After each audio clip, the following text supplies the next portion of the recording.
Good afternoon, everyone. 4 o'clock straight up on the East Coast. It is indeed a Wednesday edition of Middays with Q coming at you live from our good friends and powered by Triax 57 on this Wednesday, the 16th of July, 2025. As always, I'm your host, Rich Quiñones. 2 hours to play with. We'll take you up to 6 o'clock straight up, as we like to say, as we don't even try to get over the hump.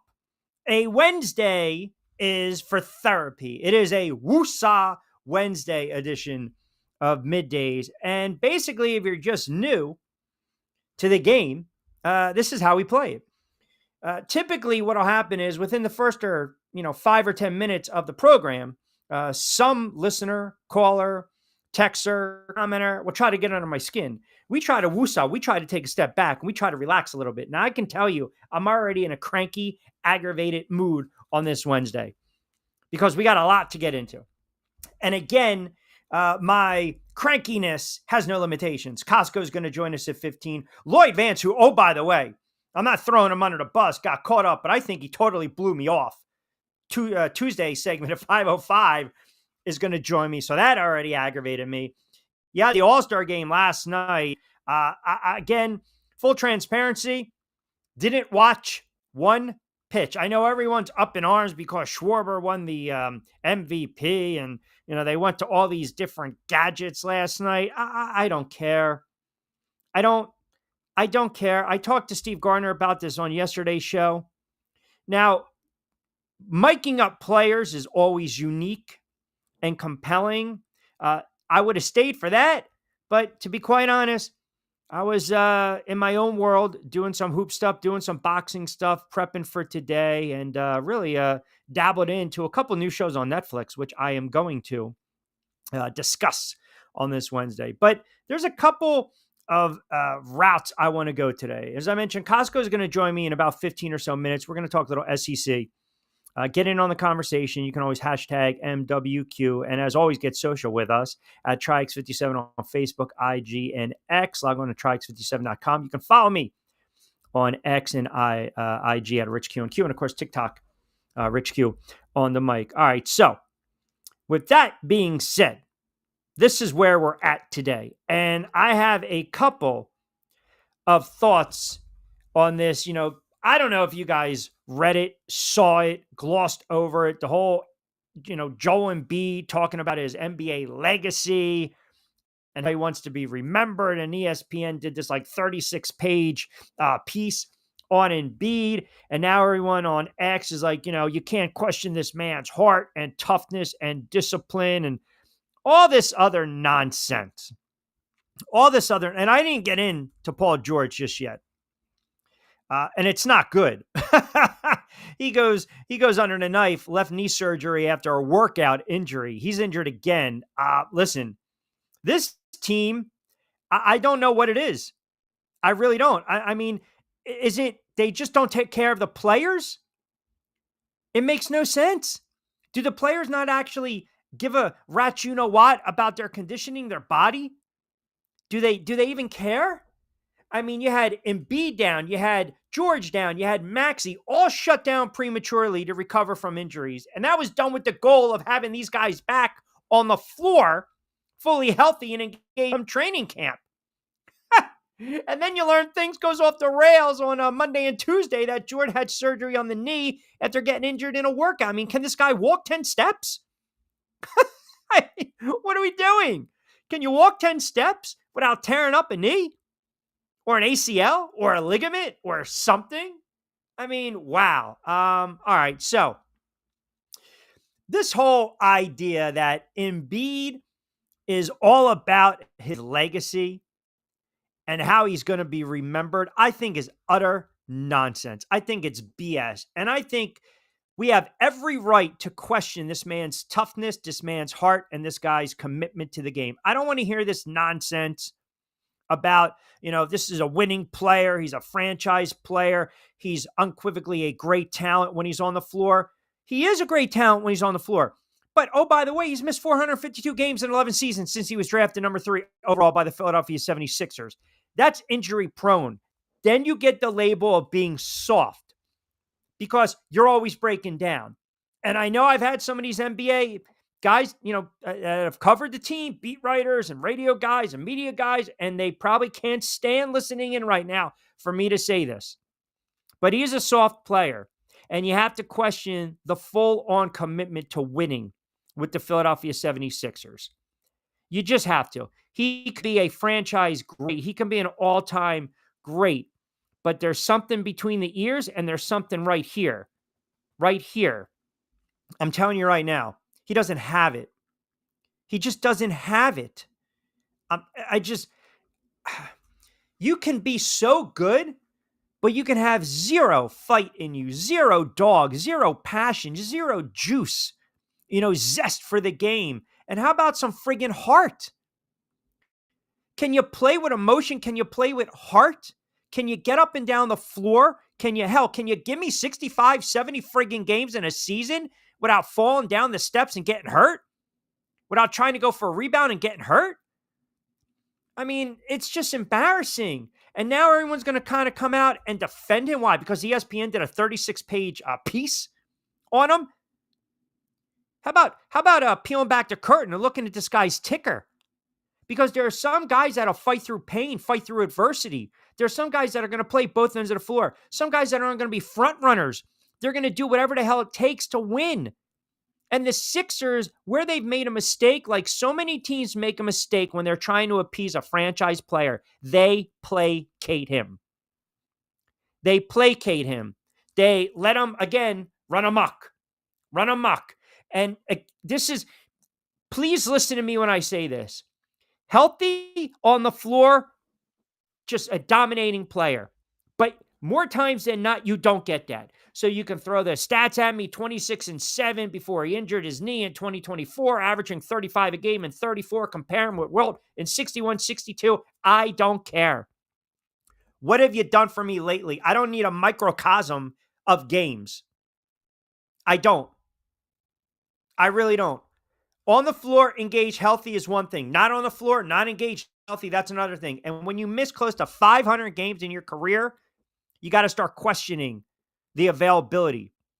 You have to question the toughness. You have to question, is the body going to break down? Is it going to continue to break down? So I can't call him an all-time great. I can't do it. I won't do it. Could be, should be, would have been, but he's not. Great player, not an all-time great. And this notion where, it doesn't work out with Simmons, it doesn't work out with James Harden, it's not working out with PG, you got Maxey. It's like every time you turn around, you're trying to placate him to fit, to make the narrative, the agenda you want to push that, this guy can play with anyone, this guy can win with anyone. That's not the case. And it's frustrating as a basketball fan. It would be frustrating, and I'm not a Sixers fan. If I was dealing this with the Knicks, I would feel the same way. If he was on the Knicks, I said this a couple years ago, trade him. Trade him. Oh, you can't trade him. You can't, MVP, you can't move these. Yeah, you can. There's always a way. There is always a way, whether, you're peeling the Band-Aid off and the scab's coming with it, or you're just ripping it off in one motion. There is always a way, period. And there's a reason he has to address, and there's talk about these narratives, because get out of the second round. He played 19 games, and like I said, 23-8, 44% from the floor. Fine. That's great. But if the Sixers, if they have any notion, any hope, any glimmer of hope, where they feel they're going to make a run out of the Eastern Conference, because now all I'm hearing is it is wide open. Wide open in the Eastern Conference. And this is the offseason right now, the NBA. Then this man has to be fully healthy and engaged. And I just don't see it. I don't. And listen, you can work your tail off all you want. Sometimes the body doesn't want to do it. But the injuries, you want to call them, it's not fair. It's part of life. It's not right. Injuries have completely derailed his career, and that happens.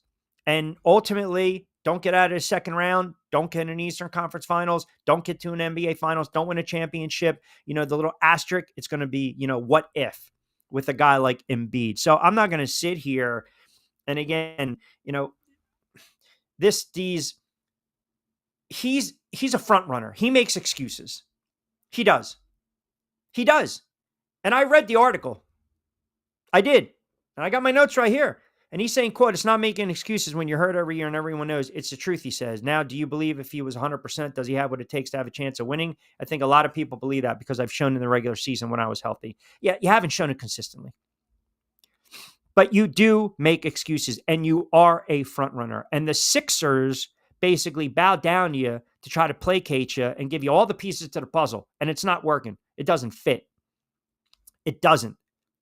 You know, we might sit here in 3, 4, 5 years and talk about some of those athletes that have come through Philadelphia where everyone kind of wanted to hang their hat on and say, this guy's going to be an all-time great. And the what if story, he's right there. He is going to be, again, that what if.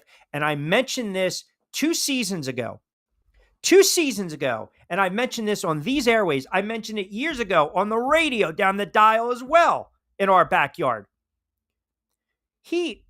You've got a player that says certain things, and you started to see the leaks coming out after last season and the prior season. And Jonathan Marshall, who I had on, does a great job covering the NBA, WMUR in Boston, knows the league like the back of his hand. We both said he wants out. He's not happy. And you have these passive-aggressive shots and these passive-aggressive comments. I think he's a front runner. I really do. And I believe the Philadelphia 76ers made a mistake not trading him when he basically started to question how the organization was being run, when he started to question, the surrounding cast, when he started to question the direction of the franchise. And I get it. Probably one of the reasons Harden doesn't want to speak to him, because Harden's like, I got to deal with this nonsense. I told you guys this 2 years ago. Trade him. Trade him. And he can sit there all he wants and say he didn't want James Harden. Yeah, he did, because there's an inferiority complex with Embiid when he feels he's not that guy. He's not the man. And you see it. The flip and the flopping, when you're winning, everything's great. But God forbid when he gets best in the first or second round of playoffs and he's crying, there's an excuse there and we got to lay off and we got to back off. Get the hell out of here. Stop. Just stop with that nonsense. That's the problem with some of these articles and these narratives and these agendas that are being pushed. Can't we just be honest right here? Should have traded him. Should have traded him when he had the chance. They chose not to. And now they're stuck with him. And the guy's off injured. 452 games. Period. But yet we want to sit there and try to placate him. Yeah, have fun. I'm not going to do it. I'm not. Because there's enough talent to go around where you can make it work. You don't need one player to win it all. You need a handful of players. You need complementary players. You need things to open up for you. I don't care what sport it is. I don't. If you don't have an offensive line, you can have a Hall of Fame quarterback. He's going to be on his fanny. You can have unbelievable forwards and wings, right? You're talking about the NHL. If you don't have a goalie, you're done. If you don't have pitching in baseball, you're done. NBA, you need a couple players. Yeah, you need a dominating center. Absolutely. But you also need the pieces in place, the role players, the bench, the depth, the guys that are all buying in. You can be a Hall of Fame player, have Hall of Fame talent, and you can have zero heart. And this is what this guy has. He has no friggin' heart. He's all about him. And when it doesn't work out, instead of looking in the mirror like a man does, he looks around and he wants to point the finger and blame somebody. That's not a winning player. That's not. All right, 13 past 4 o'clock hour. I see the Sixer faithful coming in already on me. That's not a problem. We'll take it on a Woosah Wednesday. 13 minutes in, and you guys haven't gotten under skin, so that's a good Wednesday. Quick timeout. We're going to switch gears. We're going to get to your comments. I want to talk some college football, a little SEC. Costco is going to join us in his weekly spot. So we'll break down the SEC. And as you guys alluded to last week, he gives you great value for the buck, does Nick Costco. All right, keep it locked in on a Woosah Wednesday edition of Middays with Q. Quick timeout. We'll come back on the other side. Blast up the drinks pouring. Take a risk like it's a short thing. Going in, yeah, I'm going all in. Get it cool out, yeah, you can bring a friend. Dive right in, let's go. Do more than dip in the car. Let the rhythm take control. It's going down tonight, yeah. Dive right in, let's go. Do more than dip in the car. Let the rhythm take control. It's going down tonight, yeah. Dive right in.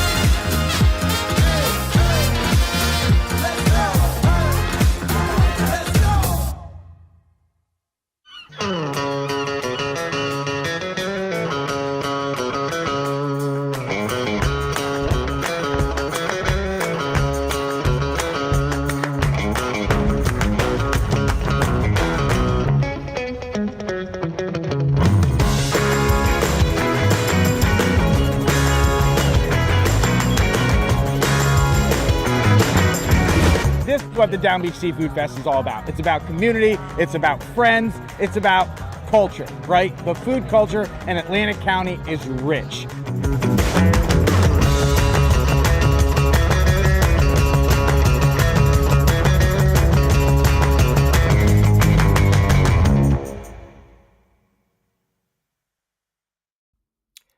All right, 15 past 4 o'clock hour on a what we like to call a Woosah Wednesday edition of Middays with Q. A lot of comments coming in already on the NBA, Embiid. I will rip through them. I see you guys are commenting as well on the YouTube channel. You know I enjoy when you guys comment on the YouTube channel because you're always bringing something to the table, even though some of you guys still have no idea how to read the room. A guy that doesn't know, how to read the room, or if he can read the room, or if he doesn't know how to read the room, but he's dressed. Is that Rutgers or is that there it is, the Rutgers garb on this Wednesday. Our guy does a great job covering college sports. Of course, for On 3 Sports, Nick Costco at Nick Costco 59. And of course, play-by-play voice, Are You Wrestling? Cal Live Athletics. I see you got the Rutgers gear. The check is cash. You got a nice little merch. Do they give you a discount in the store? I'm just curious.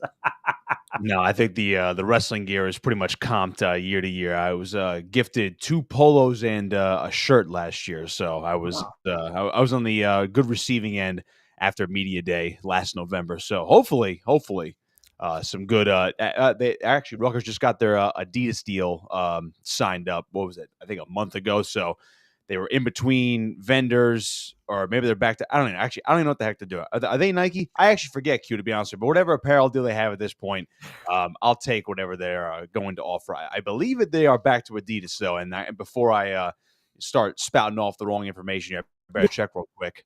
No, I'm sorry. They're back to Nike. So now I actually am really excited. All right, there you go. That's about 2.5 minutes of the segment. That's friggin' wasted, but that's okay. We love you anyway, because there's some of the listeners and commenters. I would like to mention that out of the 2.5 minutes, I think you took up about 90 seconds for that intro.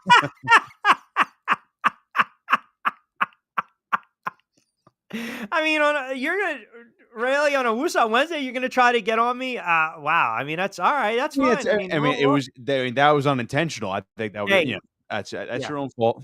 Yeah. Hey, listen, I can take. Don't worry about it. All right. Let's get into it. All right. SEC.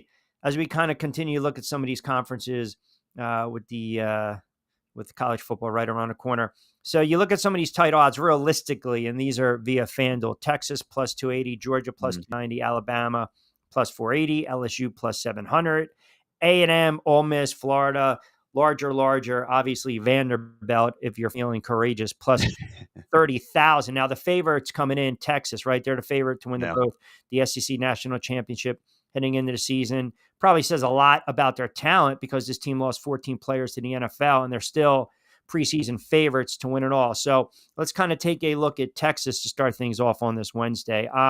They are stacked with elite talent, and obviously, it starts with that quarterback. How about Texas and that offense, and where do you like them handicapping wise when it comes to the odds to win it all?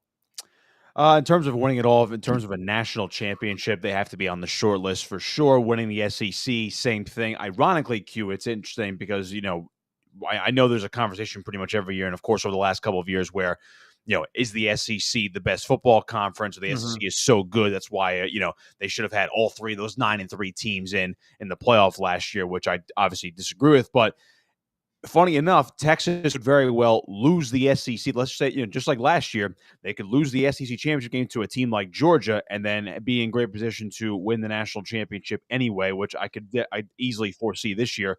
They'll be in the mix. I can't really see Texas being probably lower than a top 4 seed this year, and I think because of the way the playoff works now, again, still a 12-team playoff, but instead of the top 4 seeds going to the 4 highest ranked conference champs, it's just the 4 highest ranked teams out of the qualified playoff teams are going to get those top 4 spots, which gives you the first round bye.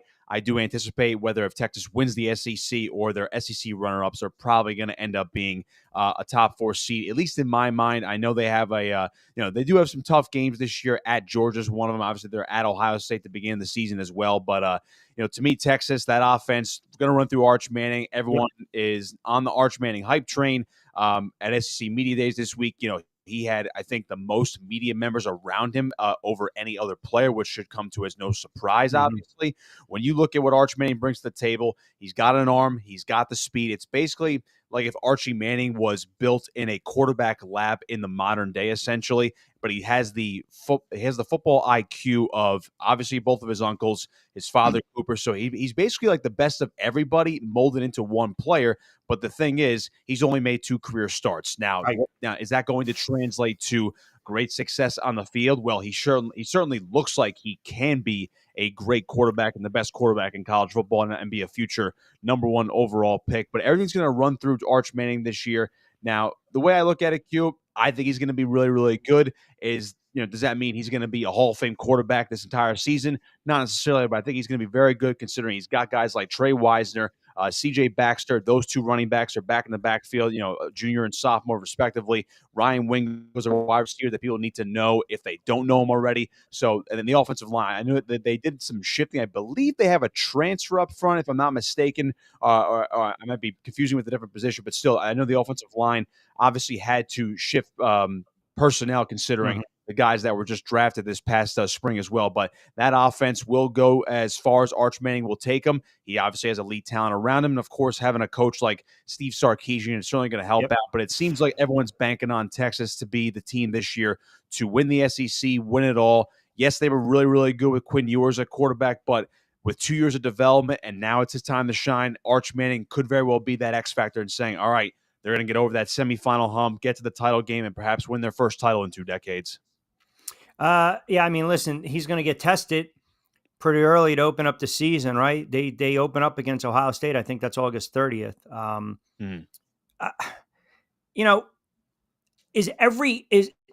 Is he going to be under a microscope every single solitary Saturday? Like, okay, so we're talking basically like every single solitary snap is going to be overlooked, overanalyzed, overview.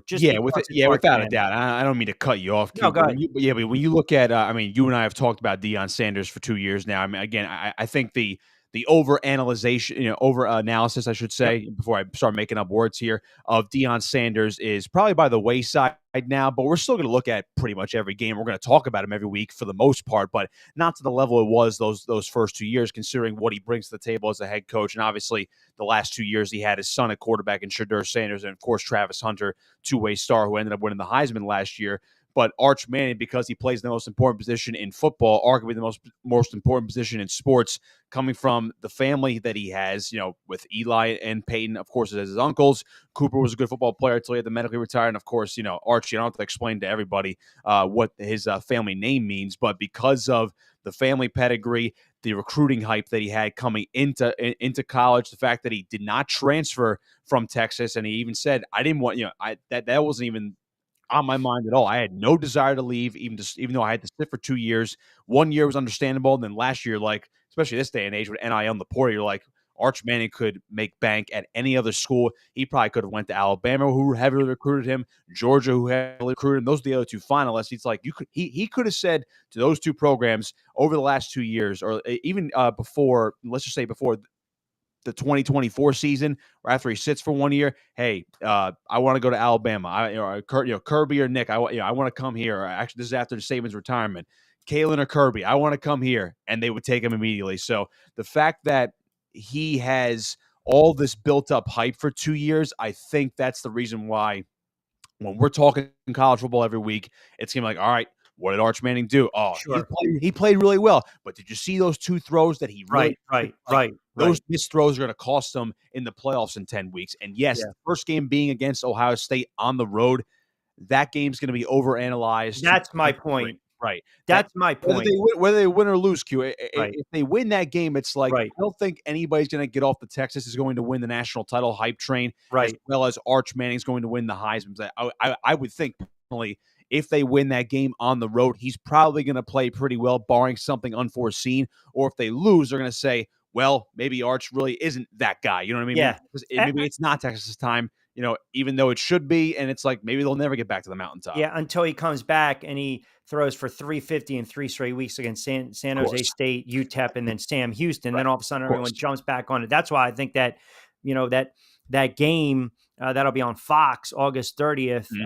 That's kind of like, we're highlighting that game. I mean, I think, look, the team that'll push them, it's Georgia to me, right? Yeah. Texas lost twice to Georgia last season. They were favored both times. Now you get this first matchup at home. The two teams meet again on November 15th in Athens. We know about Georgia's talent on both sides of the football. I think their defense is kind of, I don't want to say not soft. Their defense is great, but not like it was 2 seasons ago. I still. It's almost unfair to say Georgia's defense isn't as good on that level, but it's the reality, because you had pretty much a combined over the last couple of years. Yeah. To throw a number out there, 15 to 20 guys that are in the NFL right now. I mean, I'm probably over exaggerating a little bit, but when you look at the level that defense was on just a couple of years ago, especially the 2 years they won the national the run title. defense. Yeah. The run Right. defense. Yeah. That was my point. Their run defense, they were averaging 80 yards per game. Yeah. 2019, 2022. The last 2 seasons, they're giving up 114 and 30. My issue with them this year, or coming in this year, they allowed 7 teams to go for $140 plus. So last season, which is very uncharacteristic. Now, we always talk about the early schedule, and it really sets up nicely for Georgia. They got 3 SEC road games: Tennessee, Auburn, Mississippi State. Then they play Texas, Alabama at home. I look at them right now, and I know odds-wise it's Texas, but I'm still going to hang my hat on Georgia because I believe their defense will do enough.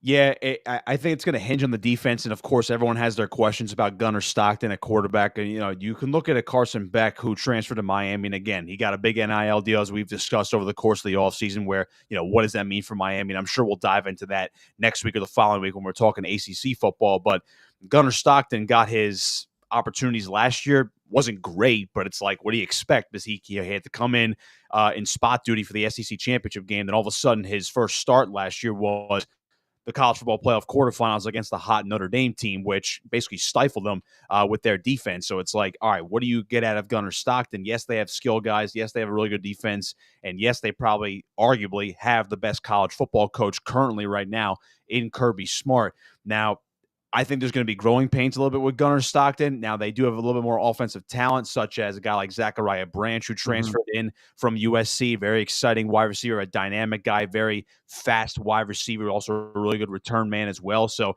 that'll certainly help on the offensive things for Georgia. But to me, they are still a slight step behind Texas. But if you're going to tell me right now on July 16th, if Georgia's going to beat Texas in the SEC championship game and have the inside track to a national title over the Longhorns based on, let's just say, the college football playoff bracket / path, I would not be shocked in the least. I still think those are your 2 top teams in the conference. Then you could talk about like the Alabamas of the world, or maybe an under the radar team like a Florida that could come out of the woodwork because they have a lot of potential, so to speak. But to me, Georgia's a slight step behind that. I think Texas has more of that win now type of stuff, while Georgia's like, yeah, we're going to be competitive. We'll be that 10-11 win team that's going to be somehow under the radar a little bit, just because I think they have less glamour than Texas does right now, and namely that goes back to the quarterback position.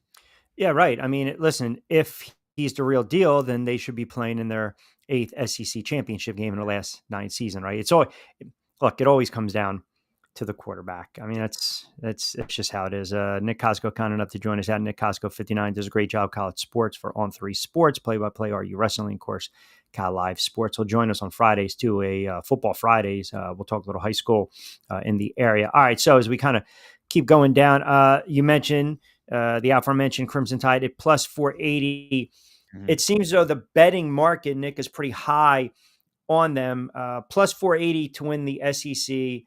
They have the 5th shortest odds to win the CFP at plus 1,100. Now, we talk about a team that had a reload in Texas, losing starters, and Georgia to some extent. Well, here you go. Alabama's returning 15 starters from last year's team that just missed the playoffs. Now, do with that information as you will. Is that enough?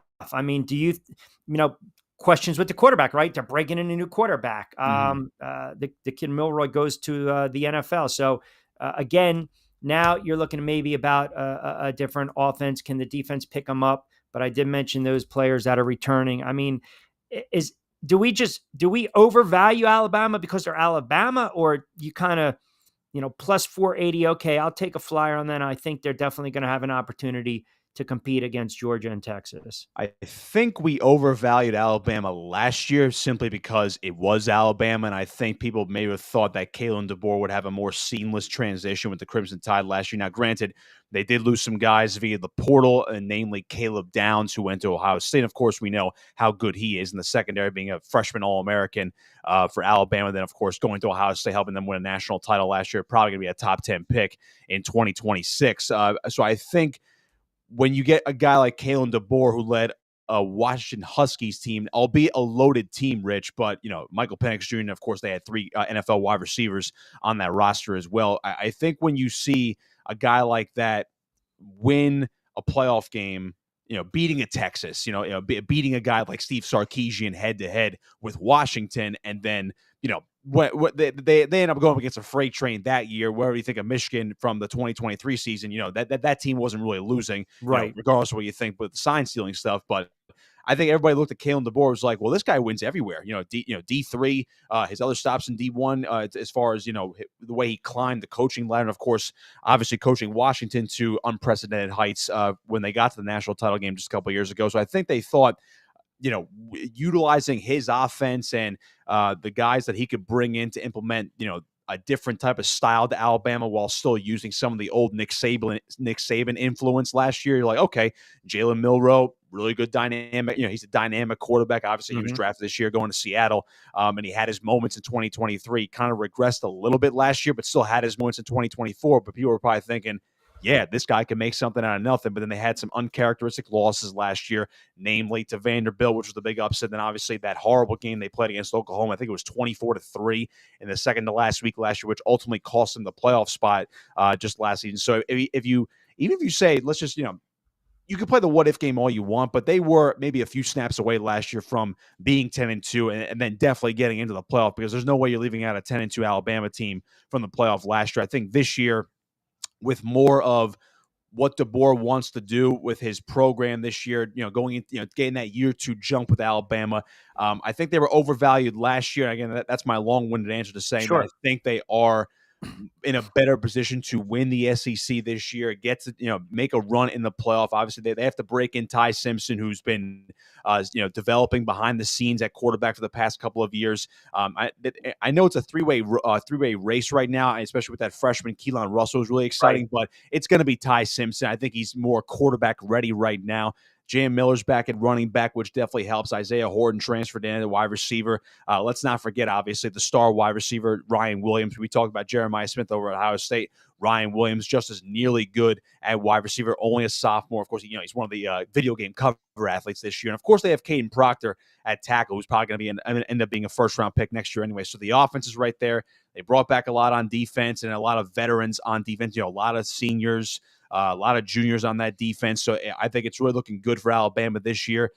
If you're not going to pick Texas or Georgia, I would imagine you're probably going to pick Alabama to win the SEC this year before you start getting into the teams that are like, oh, if they do X, Y, and Z, they could do it. So I think Alabama's firmly in the mix alongside Texas and Georgia for the top of the conference. Yeah, listen, again, without belaboring the point, it goes back to the quarterback position. You got the redshirt junior in Simpson, right? He's going to get the first crack, as you mentioned. And then you got the true freshman 5-star recruit in Russell, who's waiting in the wings. And, I think they're a little overvalued, as you said, in the betting market heading into the season. And I think they're 1 year away of being a serious national championship contender, especially you got Russell at the quarterback position. Now, I also believe a team like Florida, I know last season, the sexy sleeper pick, right? Or I should say, actually, people are believing they're the sexy sleeper pick. This season, we know it transpired the last couple of seasons, at plus 1,800. I think people fell in love with how they ended the season. They won a couple games late. I think they won their last 3 or 4. They were averaging about 16, 17-point margin of victory. Just like the other team we just documented, 15 starters. You got the quarterback, DJ Langway. Is this, Napier's most talented team? I mean, do you project this team on paper to be a CFP team?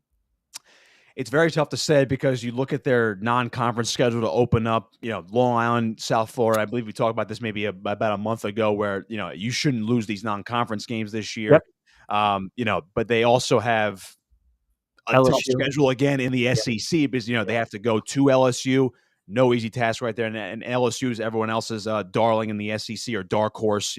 Maybe not even a dark horse at this point, but I think the expectations are a little bit higher than a dark horse for LSU, considering Brian Kelly year 4 and obviously Garrett Nussmeier at quarterback. But when you look at Florida, it's like, okay, you would expect them to be 2-0 going into the LSU game. Say if you get by LSU, Rich, and they're 3-0. Oh yeah, turn around. Guess what? You got Miami. I know you don't have to leave the state, but you also have to Yep. play Miami, which is looking like they're going to be an ACC contender again this year and try to get to the playoff.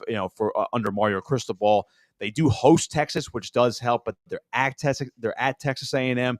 Brutal draw right there. They have Mississippi State at home, so that should be a win. Of course, Georgia's always a tough game. I know it's a neutral site game, so to speak, obviously with being the world's largest outdoor cocktail party. But they're at Kentucky, at Ole Miss. Now, I don't think Kentucky's great, but it's obviously a weird place to go play. At Ole Miss is not going to be easy because, of course, Lane Kiffin always has those string of games, right, where it's like, Ole Miss shouldn't have won that game, but they did. And then it's like, Ole Miss shouldn't have lost that game, but they did. So which one are you going to get there? They do host Tennessee, so that does help out. And, of course, they host Florida State to end the season. So if they can get by some of the landmines, so I would say if you're looking at a 4-0 Florida team, Q, with wins over LSU and Miami, it's like, okay, maybe you can afford losses to the top dogs in Texas and Georgia. Then, of course, you have to win out at that point, be a 10-2 team. Do they have the potential? Yes, I think it hinges a lot on DJ Lagway, and of course, if he's healthy all season long, they expect him to be ready to go at the start of the season. He's going into his sophomore season. Showed a lot of potential last year. Obviously, had his freshman mistakes last year, but I think Lagway is the real deal. Hopefully, the rest of the program can help elevate him in terms of development. They brought a lot of guys back. The recruiting classes, obviously, with surrounded by Lagway in 2024. And this 2025 class were built primarily around Lagway, giving him that supporting system. I would say Florida's if all goes right for Florida, Q, in terms of their trajectory for what I think they can be, and it's a matter if they are going to do it. They're a year away from national title conversation, top of the SEC conversation. But would it stun me if they won 9 to 10 games this year and snuck into the college football playoff and hypothetically go 9-3, but you lose the right 3 games and they get in the CFP as the 12th seed? Would that shock me? No, I think. Wow. I do think the peak of this team is 9-10 wins in the regular season. Do I think they're going to win 10 games? No. Do I think they're going to win maybe more like 8 or 9? Probably. If they're 9-3 and they have the right wins and the right losses, depends upon the combination and what everyone else is doing. Could I see a 9-3 Florida team being the first 3-loss team getting in? I could, just based on what that schedule brings this year. Yeah, man. That schedule, I mean, it's brutal. It's brutal. Yeah, we can easily sit there and say, Nick, that they're going to compete, right, for a playoff spot, but the schedule is a problem. You just went through it, right? I mean, you got the toughest schedule in the country. Last year, it doesn't get any easier this season. You got road games, LSU, Miami, Texas A&M, Ole Miss. You host Texas, Tennessee, Georgia, and Jacksonville. I'm not right now. I'm not sold on them being, I'm not going to say the powerhouse, but, upset the apple cart in the SEC or national title contention. I can't, and we kind of now, if you undervalue and look at some sleepers, Auburn, LSU is sitting at plus 700.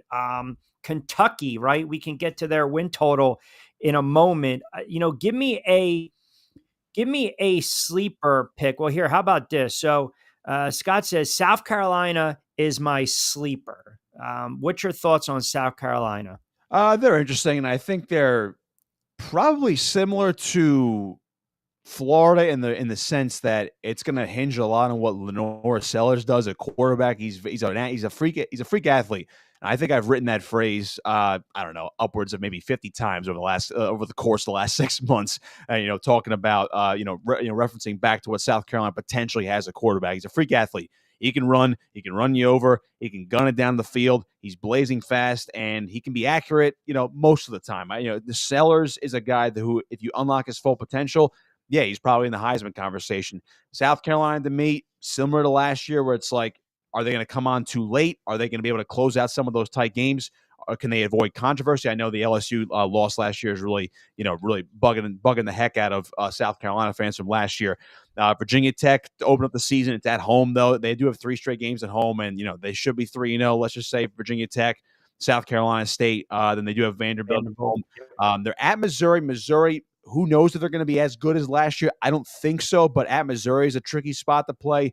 I think they would beat a team like Kentucky at home, but they're at LSU. They're at Ole Miss and at Texas A&M later in the year. Then obviously, we talk about that Clemson game from last year, but Clemson at the end of the season, if South Carolina's in position Q where they're somehow 9-2 again, going or around that record going into the end of the year. I know they finished 9-3 with a win over Clemson last year, but if it comes down to a 9-2 South Carolina team playing Clemson at the end of the season, where it's like, all right, if South Carolina wins, they're definitely going to get into the playoff at 10-2.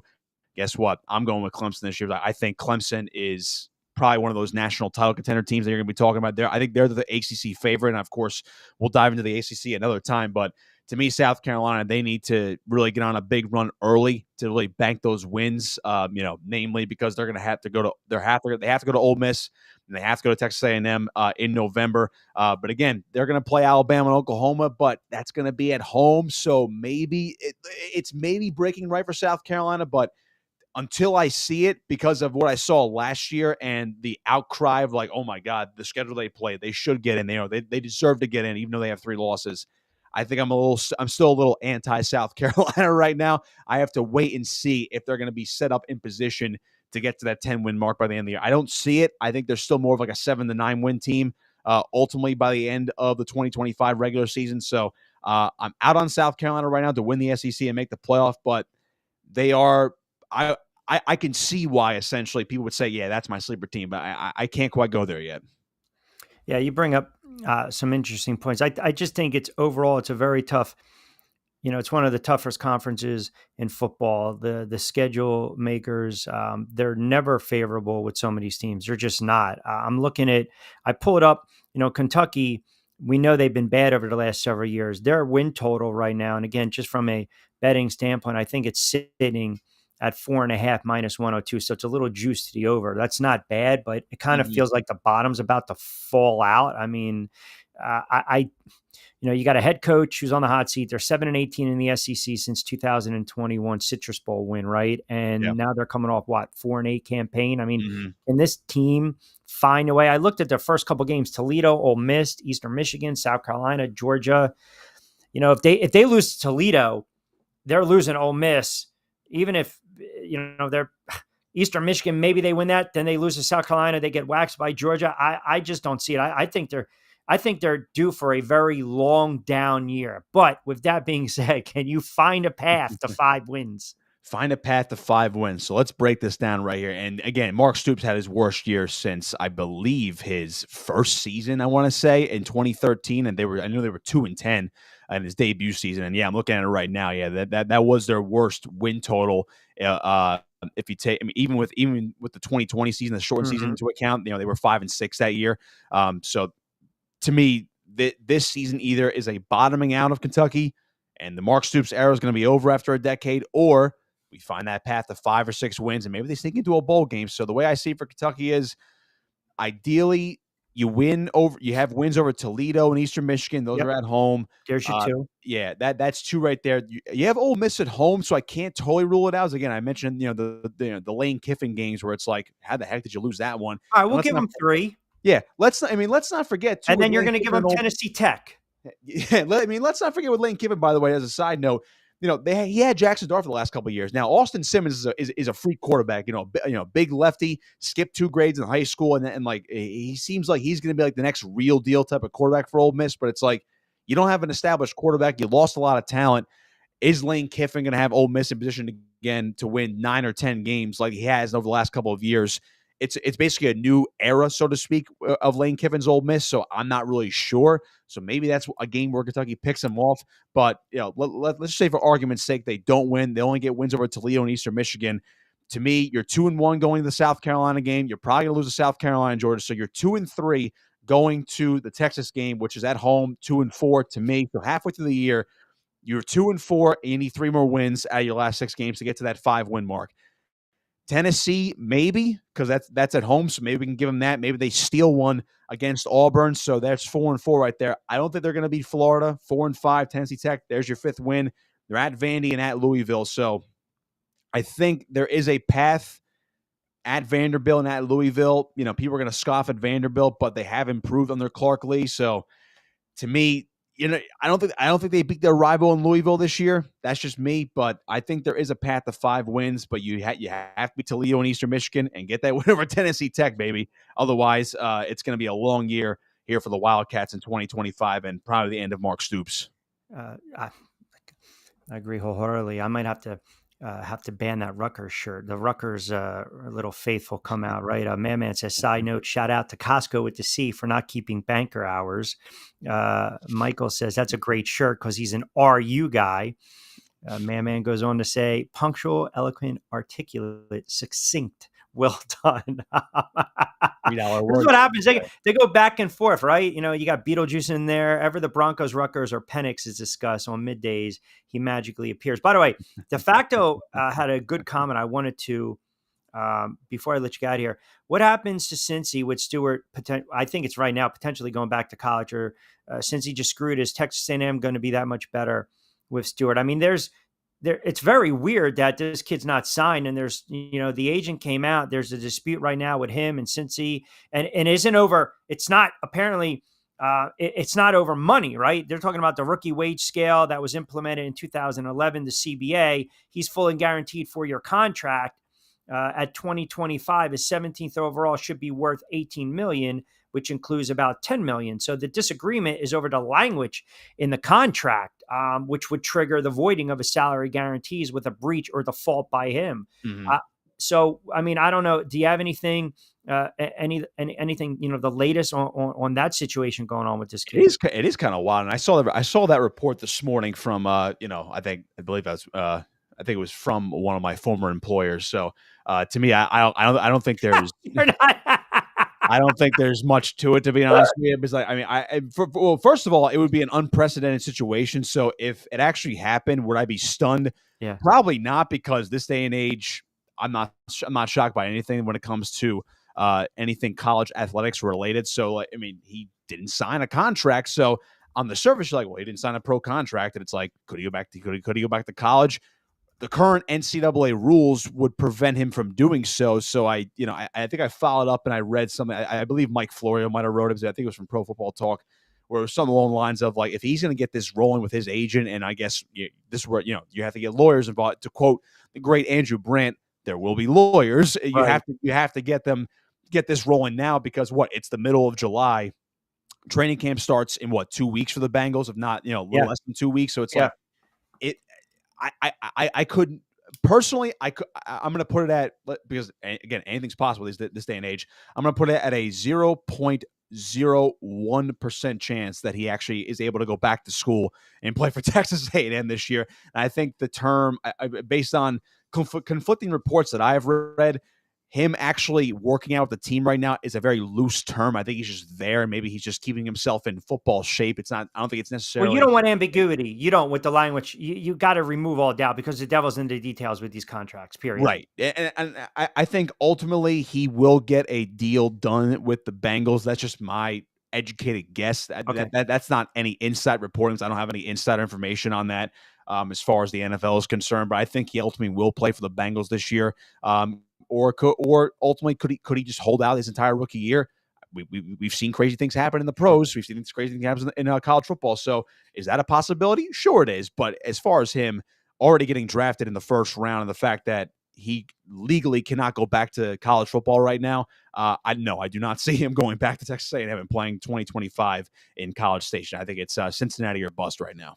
All right, before I let you get out of here, I'm up against it with the break, but pull this comment, got about a minute. Man says, room reading question. Can we ask Costco if there's such a thing as Central Jersey? Now, let me interject, first of all, because technically WCTC home of, I believe, your Rutgers football, that's considered Central Jersey, is it not? I believe they are. It's licensed to New Brunswick. Well, I think they're Fox Sports Radio New Jersey now. If I do. All right. Well, I was. So I'm going to. I'm going to throw it to the side. Right. So, what do you got? Break it down. Go ahead. Well, my issue is now I was caught in a bit of a bind earlier this week, because I've always subscribed to the theory that there is no Central Jersey. I'm on record as saying that, especially when it comes to high school sports. there should be no Central Jersey group for the football playoffs. It should be North 1, North 2, South 1, and South 2, just to make things simple for our. But Central is the middle region of the state. I understand that. I'm not from that area. My wife Nor am is. I, but I'm countering your point. My wife is, and I will say she did point out something the other day where I kind of got caught actually on the record. Maybe it was a Freudian slip for all I know. But I had my latest podcast for On3 Wrestling. I had Derek Caldwell on of the CWA, the Championship Wrestling Association, which is a very exciting pro folk style league that's been rising over the last year. That's another story.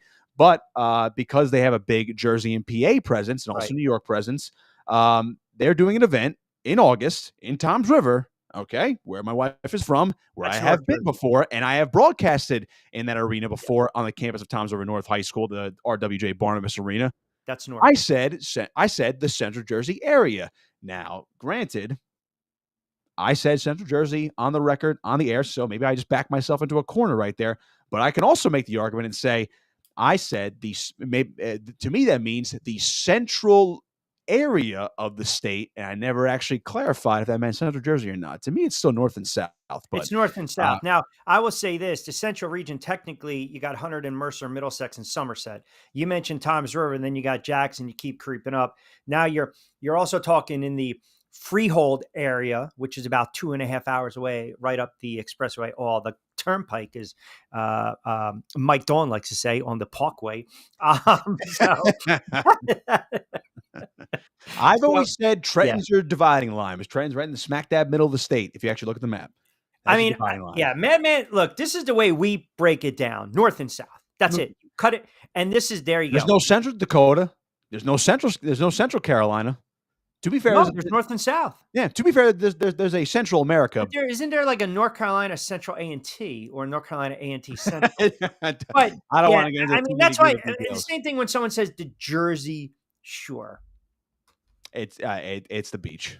Come on, I'm not doing this. I can't do the Jersey Shore argument now, because to me, when you say Jersey Shore, the first thing I'm thinking of, being from Atlantic County, I'm thinking of Ocean City, Atlantic City, Margate, Wildwood. I'm not thinking of Seaside, where exactly. Fair enough. I did get married in Seaside, so right on the water. So that does. Again, I'm backed into a corner. I got back into a corner on Monday. You're hedging, man. I'm not hedging. I'm saying I got back into a corner. When you say it, hold on a second. Every time you say it, you kind of glance over. Is there someone you got to my wife just did flip me the bird about 2 seconds. If you're not in a safe environment, just blink twice. What if I blink 3 times? I think you can get me off the air.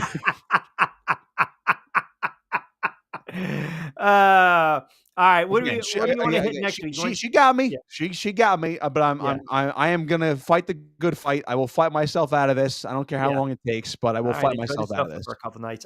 You want to hit ACC next week? We can absolutely hit ACC next week. We have Clemson, Miami, your boy Bill Belichick. There's no shortage. We're gonna have a little fun with that. My obsession with the hoodie, like that's right. Pablo is the big man says Torres, not Torres.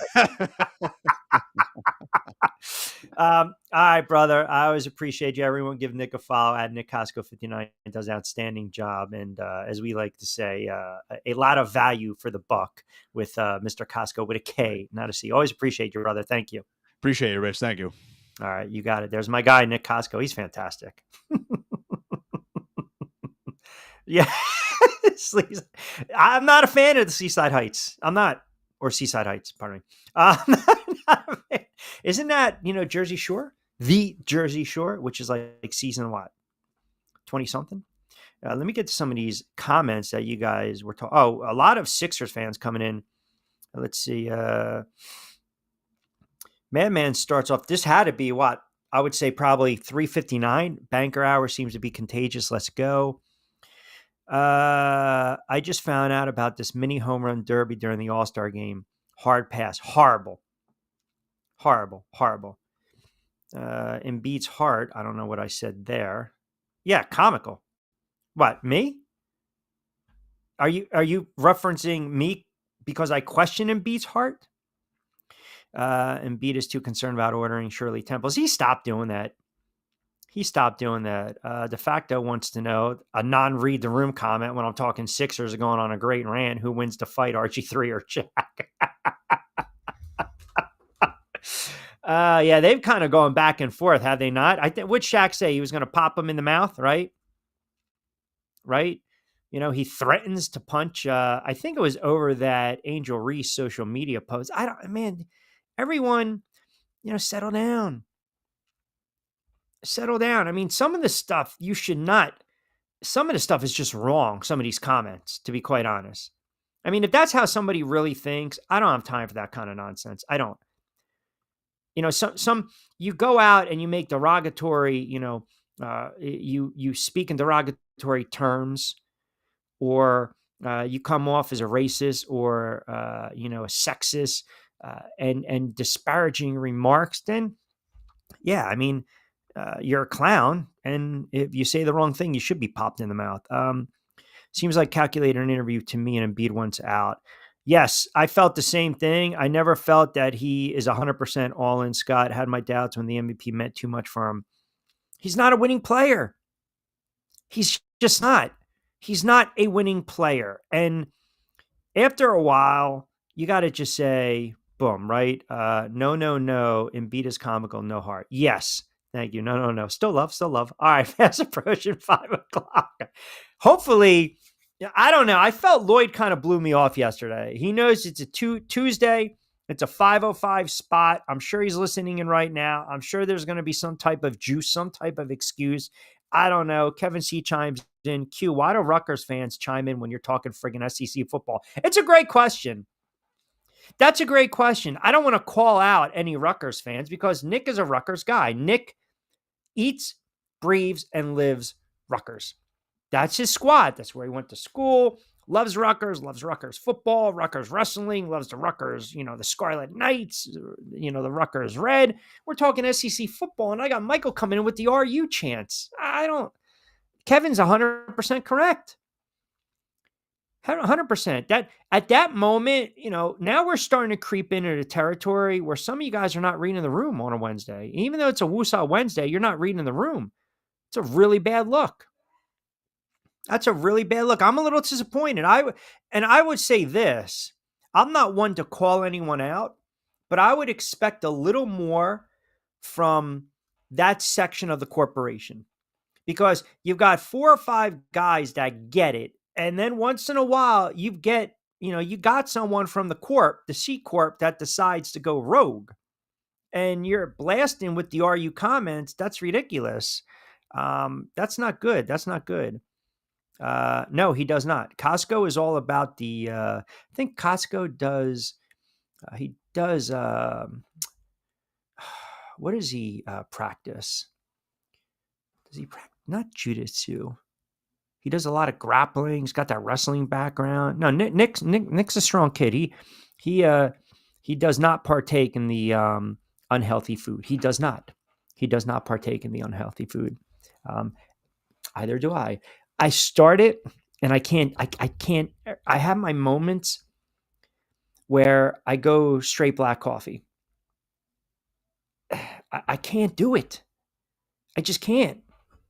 I try it in the morning. You got to have a couple cups, get the early workout in, very early in the morning. We're talking like 5:30ish, get it out of the way. You get the stuff you want out of the way early, but just a straight black coffee, a little cream. It's 5:00. I'm already on 7th cup of fresh roasted, which, oh, by the way, check out the show notes with the picks. Is Lloyd going to talk about your Commanders and their wide receiver drama? I mean, this is utterly ridiculous. You guys got the audacity. Like I said, the audacity. Now you're telling me how to control the show. You're telling me how to do the show. That's exactly what the facto is saying. I'm sure we will mention what's going on in Washington. Oh my goodness. Even when you're in the middle of Vegas on a 117-degree day. So good. Yeah. Don't they say, I read somewhere, is this an old wives' tale? If you drink, right? If you drink that hot coffee on a hot day, it cools down. It does something with your body temperature. And you wanted to name the Tuesday show after De Facto. I wasn't going to name the show. It was just going to be like a well, I don't call it like show naming rights. There's a price to be had with that. But yeah, I guess you're right. I mean, I'm going to have to come up with something else because the fact that I was getting ready to call it a Read the Room Tuesday, that's a horrible job by me. And, you can, if it's a man up, Manolo, Lunes, Mentioso, Monday edition of Middays, I would have been called out for it. 100%.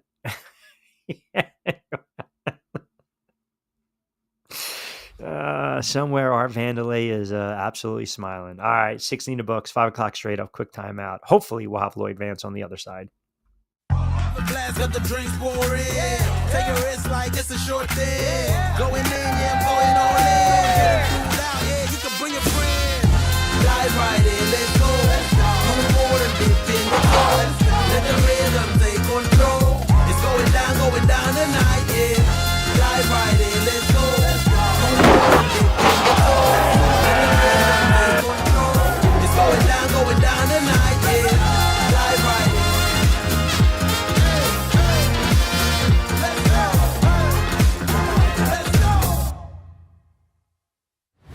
Hidden in an abandoned campground in South Jersey lies a mystical encounter with booze and spirits, where bonfires burn, shadows dance, and flavor favors the bold. Ghosts, ghouls, goblins, grown-ups, it's time to reclaim Halloween. This is Witchcraft, October 10th and 11th. For tickets and information, visit witchcraftnj.com.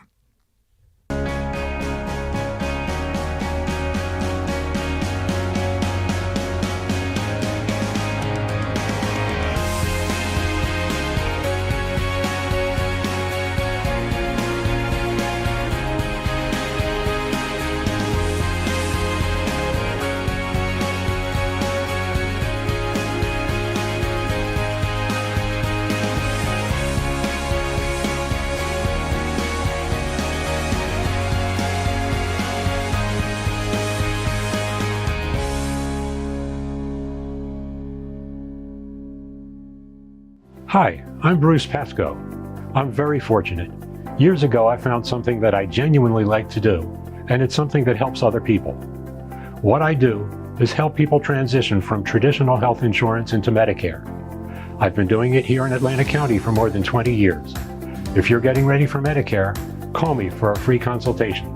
609-484-9800.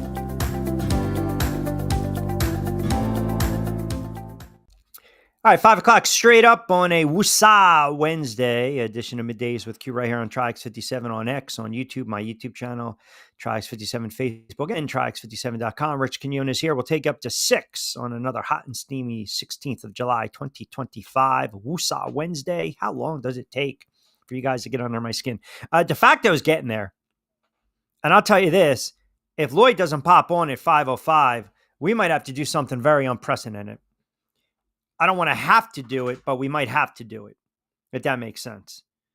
I mean, do I sit there? Do I technically go timeout? I don't want to. I know stuff happens. I know guys get tied up and life happens, and I'm okay with that. I mean, Jonathan Marshall's taking his baby to the doctor. Jonathan Marshall's calling me in the car when his wife's driving. Let me get to somebody's comments. Oh, well, let's see if, I mean, I'm hoping, like I said, I'm hoping Lloyd pops up. He shows up because I said, we don't want to have to call him out on the air. And I see you guys already. You guys already with the comments. I'm gonna bring him up, and then as I said, we'll see. Well, you know what? We'll bring them up, but I think ultimately, to be fair, there's always a reason. There's always a method behind the madness, as we like to say. Sometimes we get held up. Sometimes, things just we just have to, we get tied up, and that's okay. And I'm okay with that. And I understand that happened to a guy that has been with me on the air for a long, long time. And I think I just lost him. I'm going to have to pull him up again. So this is what I'm going to do. I'm going to hit the break, and then we're going to get Lloyd up because I know he's here. Hi, I'm Bruce Pascoe. I'm very fortunate. Years ago, I found something that I genuinely like to do, and it's something that helps other people. What I do is help people transition from traditional health insurance into Medicare. I've been doing it here in Atlantic County for more than 20 years. If you're getting ready for Medicare, call me for a free consultation. 609-484-9800. Yeah, how about that? We get Bruce to get we bang out another 30-second on my guy Bruce for a couple moments. All right, so listen, before I technically welcome you, and I just want you to know. Oh, here we go. I see the comment. Hey, no. Listen. I'm just all I'm saying. I'm not throwing you under the bus at all. We have to go with. Let me see. De facto says, is Lloyd going to talk about your Commanders and the wide receiver drama, which we are going to. Hold on a second. Madman chimes in as we welcome in Lloyd Vance, host of Lloyd Vance's Football on SR 1029 FM The Game. I can't wait to hear Lloyd's excuse. Probably got held up at the counter of the bank on Whitehorse Pike trying to leave the bank early. See, people don't like the banker hours, Lloyd, and I tried to defend you, and I said, you know what? Lloyd was The banker hours. Get out of here with all that stuff. Q, the last time you went rogue, you left a man in the green room ring the bell, Lloyd. Oh, yeah. But did I tell you what happened last week? So yeah.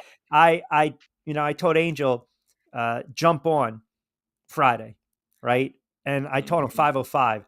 Lloyd, hand to God, I kid you not, this poor sap was just hanging out in the queue room for about 45 minutes. I had no idea that he logged on. And he was just... You did that to Angel. That's terrible, man.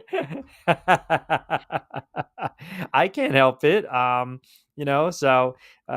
with that being said, all right, so Lloyd Vance kind enough to join us, host of Lloyd Vance's Insider Football every Monday at 8 o'clock on SR 1029 FM The Game. Jehovah's Witnesses.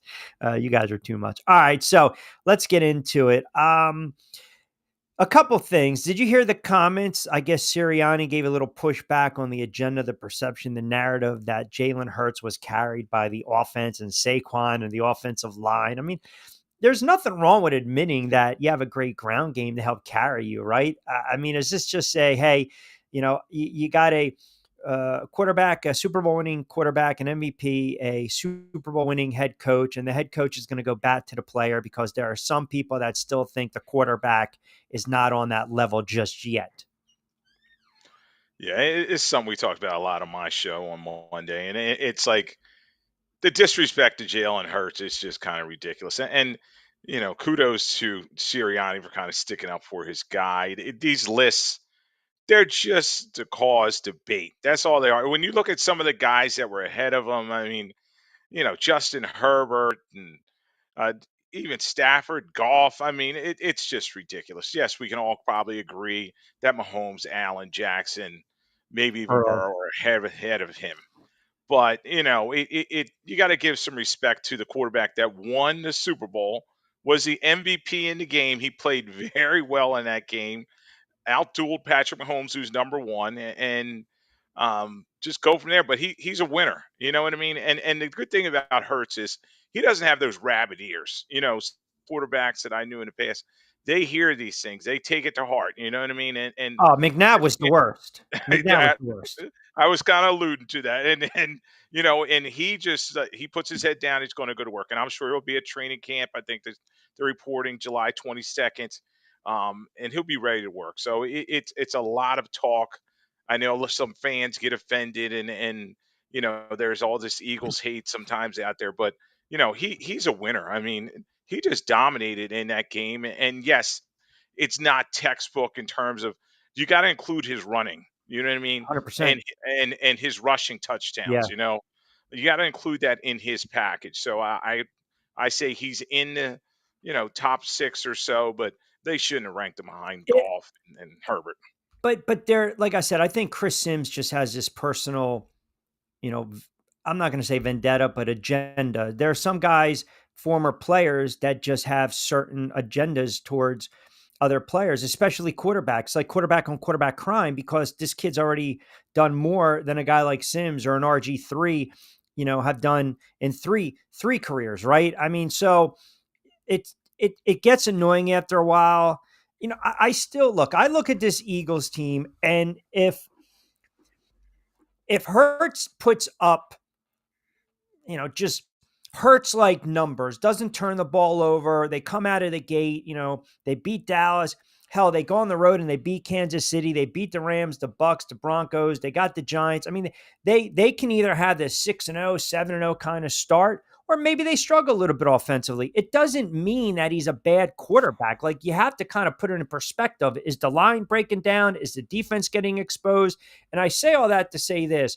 If this team is going to make a deep run, if this team is going to repeat as Super Bowl champs, like, where can you find a weakness with this Eagles team right now heading into the season? Yeah, Q. Or There's a cause couple for spots. concern? How about that? Yeah, cause for concern. Maybe the third wide receiver position. I mean, that's what Well, we're that's talking not a about. bad problem to have. Exactly. You have probably the best starting pair in the National Football League, and the third wide receiver, something they need to look at. Dallas Goddard, little banged up at the tight end position, and the defense. They have some new guys coming in for Sweat and Milton Williams, those guys that left. So, some small things, take contention with, but this Eagles team, uh, they're dominant. And they had a good draft with Howie Roseman. He once again is going to the SEC and mining it. It's the minor league of the National Football League, and he's bringing in all those guys, and they've kind of reloaded. So, we know how tough it is for teams to repeat. We saw Kansas City do it a couple years ago, but it hadn't been done since the Patriots all the way back in 03, 04. So, the Eagles are going to be the hunted. And when you and I looked at their schedule, and I'm looking at it now, Yeah. they, they're going to be on prime time a lot, and they have some tough opponents. Teams that made the playoffs. At Kansas City week 2, the rematch with the Rams in week 3, at Tampa Bay week 4, Denver week 5, uh, at Minnesota week 7, Yep. at Green Bay week 10. And then they have By the way, I Detroit see how in you there. just glossed right over the two games. The Giants. Well, As you maybe as that you should. As you should. As you should. we're talking about tough opponents, but you never know. Those divisional games can bite you in the butt, and they have to be prepared, because I think the So Eagles were only 4-2 in the division last let, year. let me cut you off real quick. I am curious, So, the defensive backfield, right? The depth. That's always, I think, a cause for concern, right? I mean, look, they've got, the defensive line, you got talented players in Davis and Carter, but I think also you want that strong defensive line, those rotations. The secondary took a step back in 2023. We talked a little bit about the subtraction, the addition. I know we don't talk about it a lot, but look, man, the backup quarterback, if Hurts goes down, they're in trouble. I mean, they're in trouble, period. They just, are they good enough where you have a guy like McKee come in for a couple of games? It's, you would think, because that's how balanced of a team they are. But I'm not trying to nitpick and find these big time holes. I've gone on record saying I don't see why this team should not get back to the playoffs. And if they lock up home field advantage, you win one game, you're already back in the NFC Championship and you're hosting it. I don't know if it's more of a product of the NFC as a whole or the league being watered down, but they're very good. And Howie Roseman put together a very strong roster over, again, the last several years. I think the only thing that'll stop them will really be a major injury to someone on the line, a Hurts or a Barkley. Other than that, I don't know how you sit there and say that this team's not going to be able to get back to the Super Bowl, or at least make a deep run through the NFC. yeah, Q, I'd have to agree with you. And when I look at this roster for the Eagles, I think they're going to win the division, and they'll be the first repeat winner in the NFC East for what, almost 20 some years. Yeah. So it's a situation where they're loaded, particularly offense. The right guard position, yes, they got to find someone to step in there, whether it's Pryor, whether it's Steen. They brought over Kendall Lamb, but they're returning that offensive line, and that you pointed out is one of the best in the National Football League. The secondary, Avante Max goes to the Detroit Lions, but maybe it's time for Kelly Ringo to finally step up there. Safety, Sidney Brown, is he the answer stepping in there for C.J. Gardner Johnson? They still have Reed Blankenship.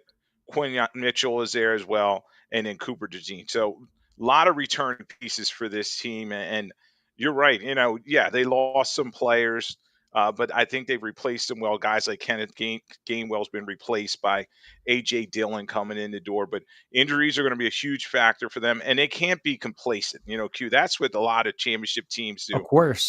They get this glide.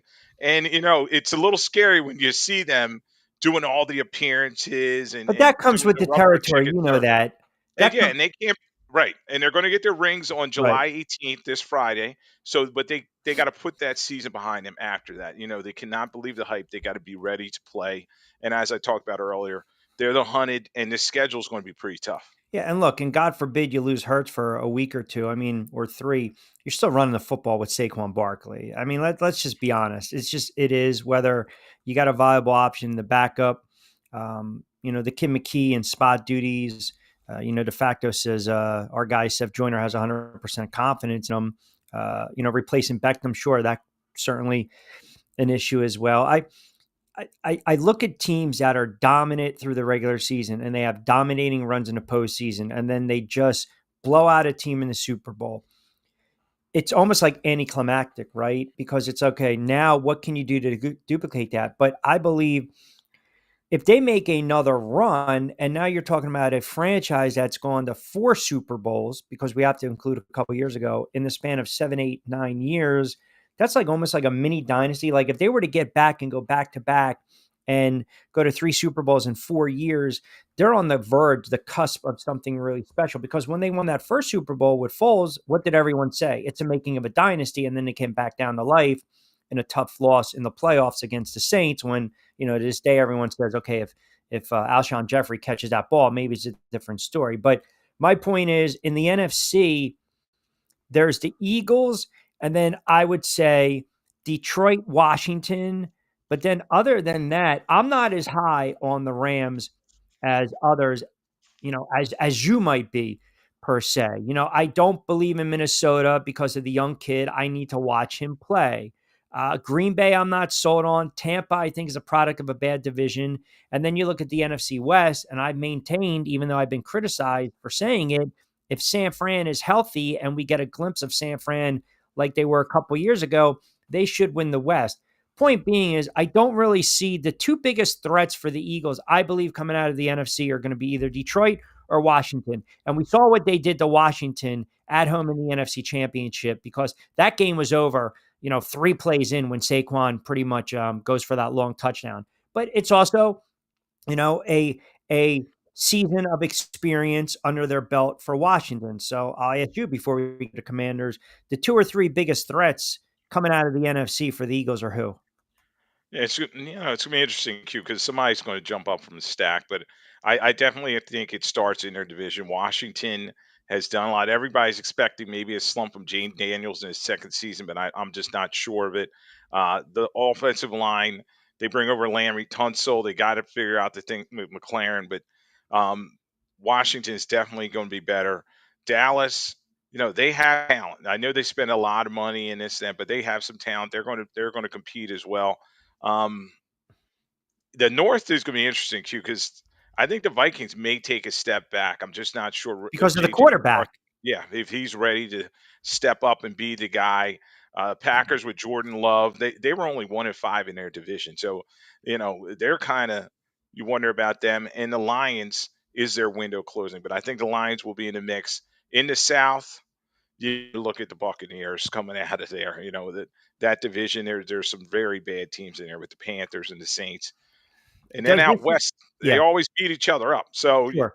right now, I'd have to say maybe the Rams, but who knows if the Niners get healthy? They have a lot of talent on that roster. Uh, is this situation in Washington going to get resolved here, or are you just going to have a disgruntled wide receiver that is going to push for a trade, or he's just going to hold out until he gets a contract extension. Yeah, Peters, the general manager there, and Joshua Harris, the owner, they're going to have to figure something out. I tend to believe as you get closer to training camp, as training camp starts, if the fines start factoring in, that may change McLaren's stance. Yes, he wants to get the type of money that Jefferson and Jamar Chase have gotten, but is he really at ilk? And he's under contract, so we always talk about the team has the leverage here, and they may try to wait him out. So there's a good portion of training camp he may hold in or whatever, and they'll probably work something out, maybe slide some money forward. But I'm not sure about that big extension coming his way. De facto says your boy B. Mitch and the fans are now calling McLaren a diva after he did a press conference after he filmed a commercial for the shadiest car dealership in the DMV. Maybe we'll get him to, sponsor Middays with Q. Let me know. The DM that dealership name. Will you in contact? Listen, players, they feel they're always undervalued and underpaid. It doesn't matter, if you're a wide receiver, a running back, a quarterback. It's just the nature of the NFL. It's the nature of sports. I understand his stance. I get it. And I understand why he's frustrated. But I will say this. Everyone wants to get on him and they want to get on the player. Okay.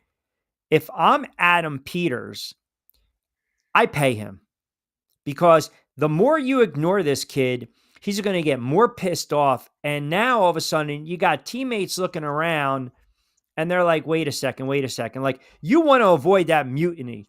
I'm not siding with the player.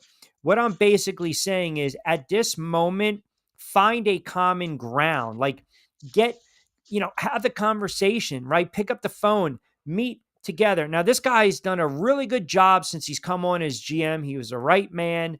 You clean house, you turn around the franchise, you get out of that culture. But again, man, I'm telling you, from what I'm hearing, he's actually under fire because of how he's handling this contract situation. And the wide receivers, you're allowed to talk about your contract or your unhappiness with the media because they're going to ask these questions. And I get it.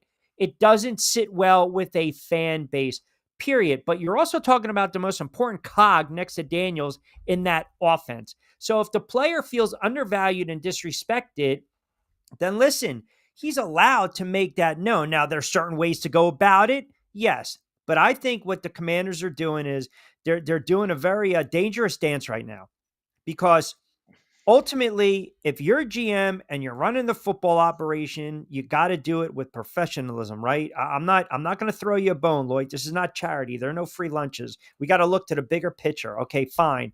But I feel like pick up the phone, sit this kid down, figure out with his agent what's going to work, what's not. And then if you can't come to a happy medium because no negotiations, you and I don't walk away both satisfied. And it's like, all right, it is what it is.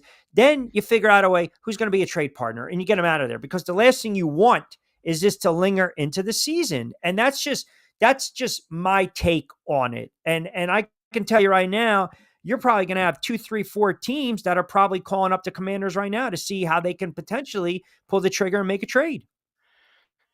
Definitely, Q. And when you look at I was looking at my write up here for the Washington, and it's like they got McLaren, they got Noah Brown, Debo Samuel, who's kind of out of shape, KJ Osborne, Luke McCaffrey.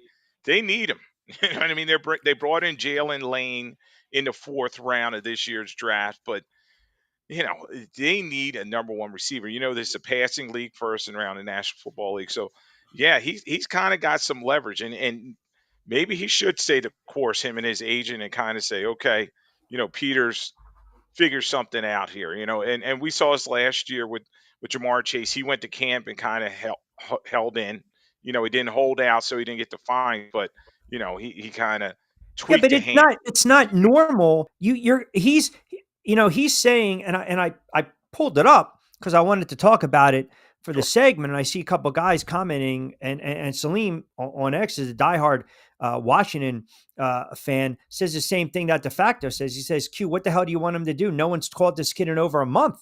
Like, if that's the case, if he revealed that no one from the organization has spoken to him for over a month regarding a new deal, then to me, my gut says at this moment, he's holding out of training camp or he's going to force their hand.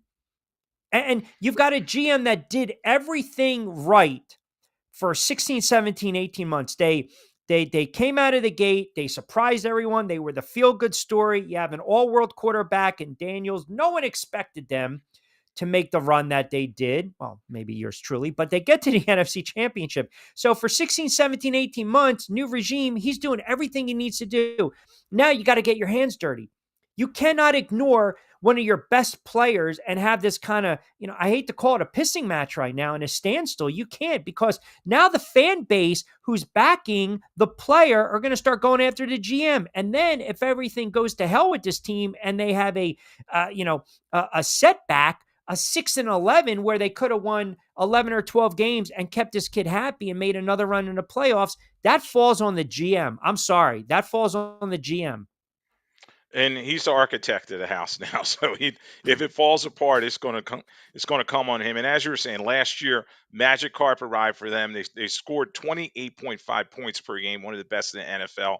And you just can't expect that again, especially if you're not going to have your number one receiver in the mix. So, the other pieces: Zach Ertz, long in the tooth; Austin Eckler, a little long in the tooth.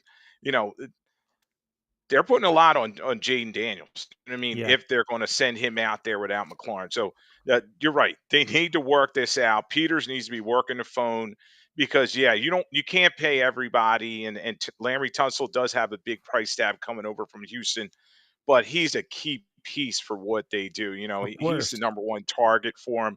Yeah, Zach Ertz gets some catches, but his yak, he catches it and he falls down. So, if you want the big play, you got to beat teams over the top. They're going to need McLaurin, and they're going to have to figure this thing out. Let me see. Kyle in Delaware chimes in. Q is a Washington fan. Back in the day, a Redskins fan. They always had these issues with star players and their holdouts. I say at this point, if the kid doesn't show up, try to force his hand and trade him. I don't think it's that easy sometimes. Like we think, yeah, okay. I was talking about the Embiid situation in the NBA and the Sixers, and I did make the comment, there's always a way. And maybe it's a little loose of me to say that, but in this situation, you also have to think it's apples and oranges. You're talking about a team that, let's smoke and mirrors, try to compete in the Eastern Conference that's always injury prone, to a team in the NFL that sees a window of opportunity, a young team on the rise, and the window is there to potentially make another run deep into the playoffs and keep ascending. So you want to keep all those pieces in place. So to the commenter's comment, which I appreciate, I think it's easier said than done. And I think more times than not, we've seen these standstills happen, but we've also seen players miss a couple weeks of the season, a la Emmitt Smith missing the first two games. And then Dallas realizes we can't win without this guy. And they bring him in, they pay him, and they win the Super Bowl. Now, I believe if you take away arguably the team's best offensive weapon next to the quarterback, it cripples that offense. And it's going to put entirely too much pressure on Jaden Daniels and have the mentality of, I have to be Superman. I have to go out and I've got to make every throw. I've got to break every tackle. The RPO's got to be there. I've got to pick up 17 on 3rd and 6. I got to do it with my legs. That's not fair. And that's where I bring it back to the GM, like figure out common ground here, because without him in the lineup, their offense is going to suffer. And as you pointed out, they're not averaging 28 points. They're just not. Yeah, and the key guy is Cliff Kingsbury, their offense coordinator. He needs to go in there and bang the table and say, you know what, this is my guy. I need him. We can't get it done without him. Yes, there's been other examples we've seen where teams said, okay, receiver, let him hold out, and we can kind of move forward without him. But with their running game not being dynamic and they're relying on their quarterback with his legs, it's a recipe for disaster. He's kind of slight in build. Last year, you saw Jaden Daniels get banged up with that rib injury. Why not? They started fixing that offensive line, bringing in Kazame and bringing over Tunsil, and Debo, I'm not sure what he has at this stage in his career, so they need to have McLaurin out there to help him, and it'll open everything up for all the other players on this offense. So maybe Kingsbury goes in there, Quinn, and they need to persuade Peters.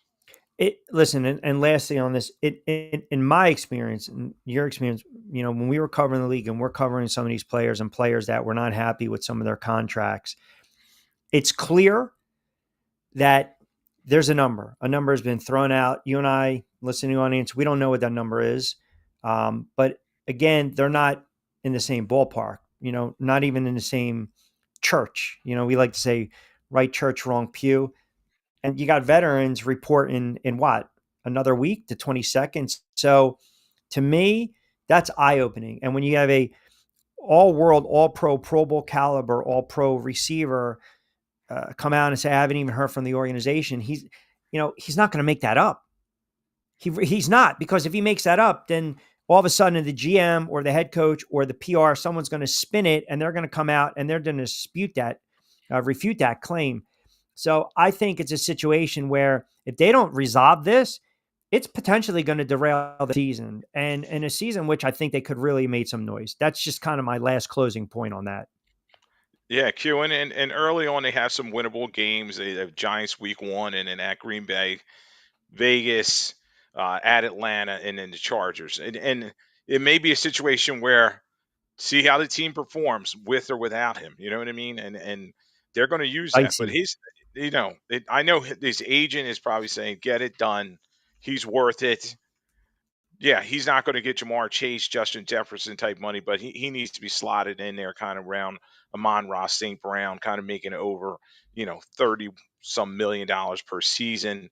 Why not get it done and not have this hanging over your head going into the season? Because it doesn't take a lot, Q, for a team to have a bad start. No, And 0-2 is probably a death sentence. We didn't see any teams last year make it from 0-2, and 0-3 is even worse, once you yeah, start that way. yeah, So we'll see what Washington does there, but it's going to be a soap opera.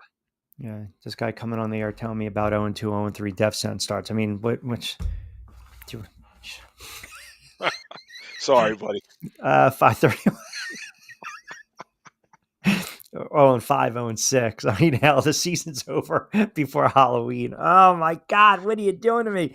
5:32 on a Wednesday edition of Middays with Q. Rich Quiñones here. We're live on Trix 57, of course, YouTube X and their Facebook page, my YouTube channel as well. Lloyd Vance kind enough to join us. Lloyd Vance, host of Lloyd Vance's Insider Football. Give him a follow at Lloyd Vance. You hear him every Monday 8 to 9 on SR 1029 FM. The Game joins me during the week, and of course, we'll be firing back up. Back your play as well. How about speaking of back in the play and paying players, the Jets? You got the wide receiver, you got Wilson, you got Gardner locking those guys up. Breece Hall's probably looking around saying, "All right." Wilson, I think, is an exceptional wide receiver. Does his production drop off with Justin Fields as the starter?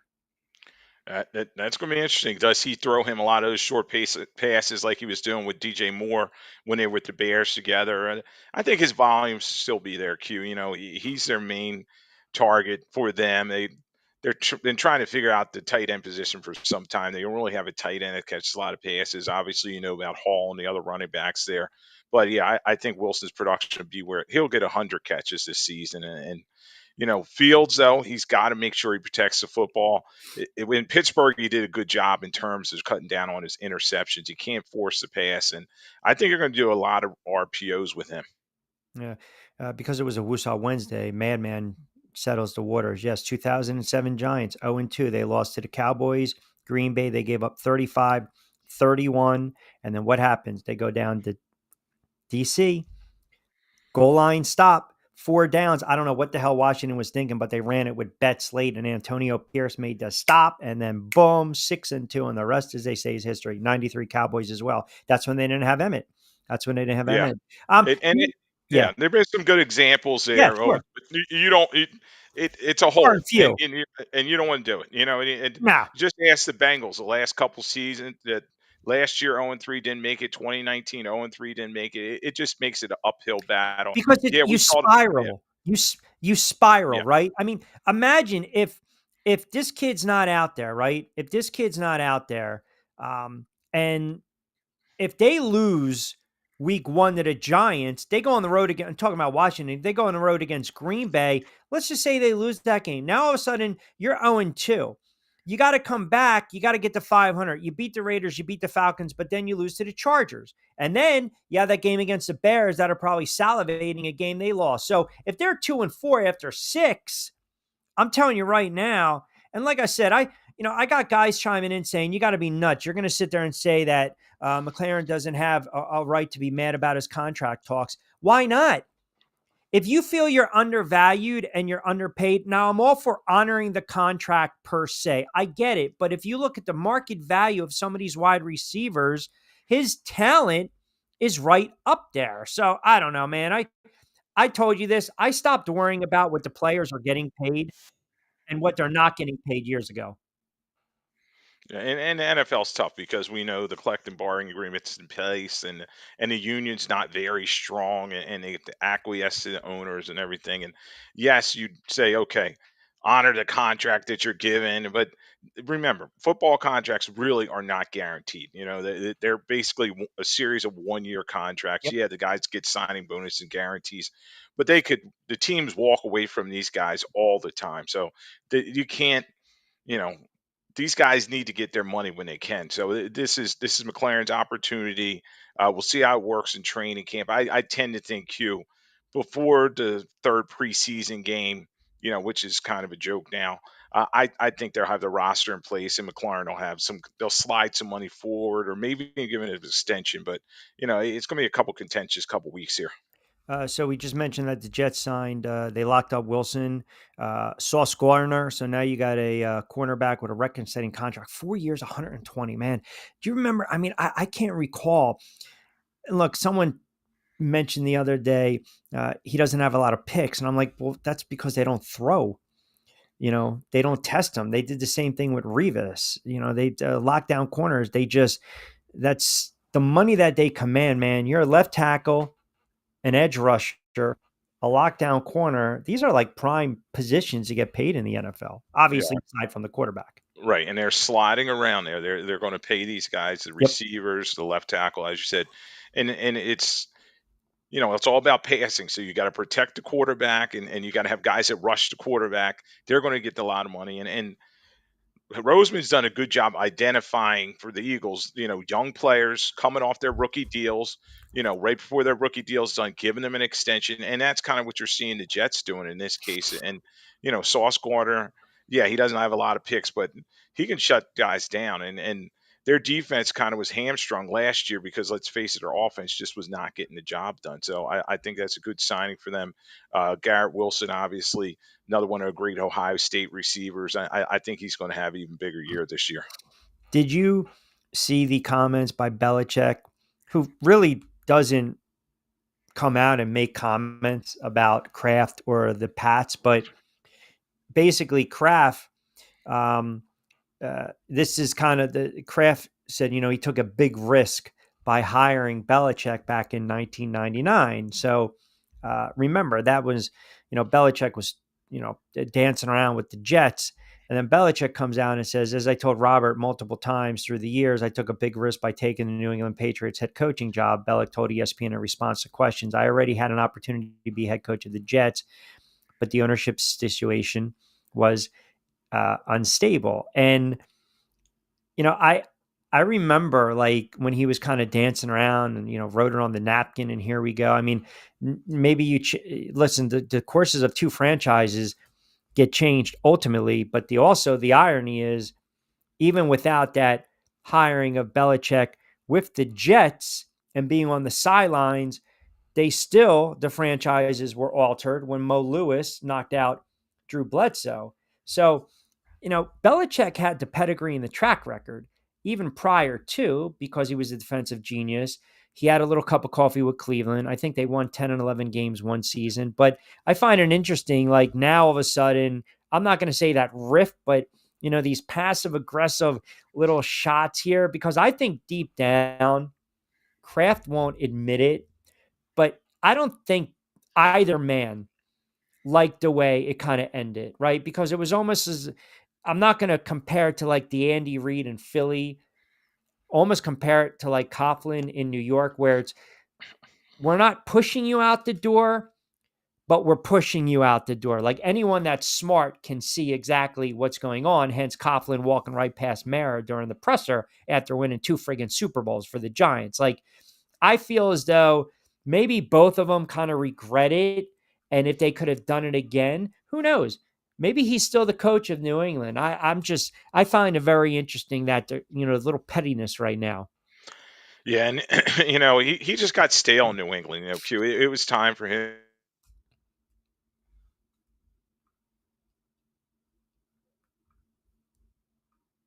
Oh, Lloyd was making a good point, and then he froze up on me. Look at this wonderful segment, and then he froze up. All right, I want to get Lloyd to finish his comment. So he's offline. He's gonna pop. There he is. Oh, there you go.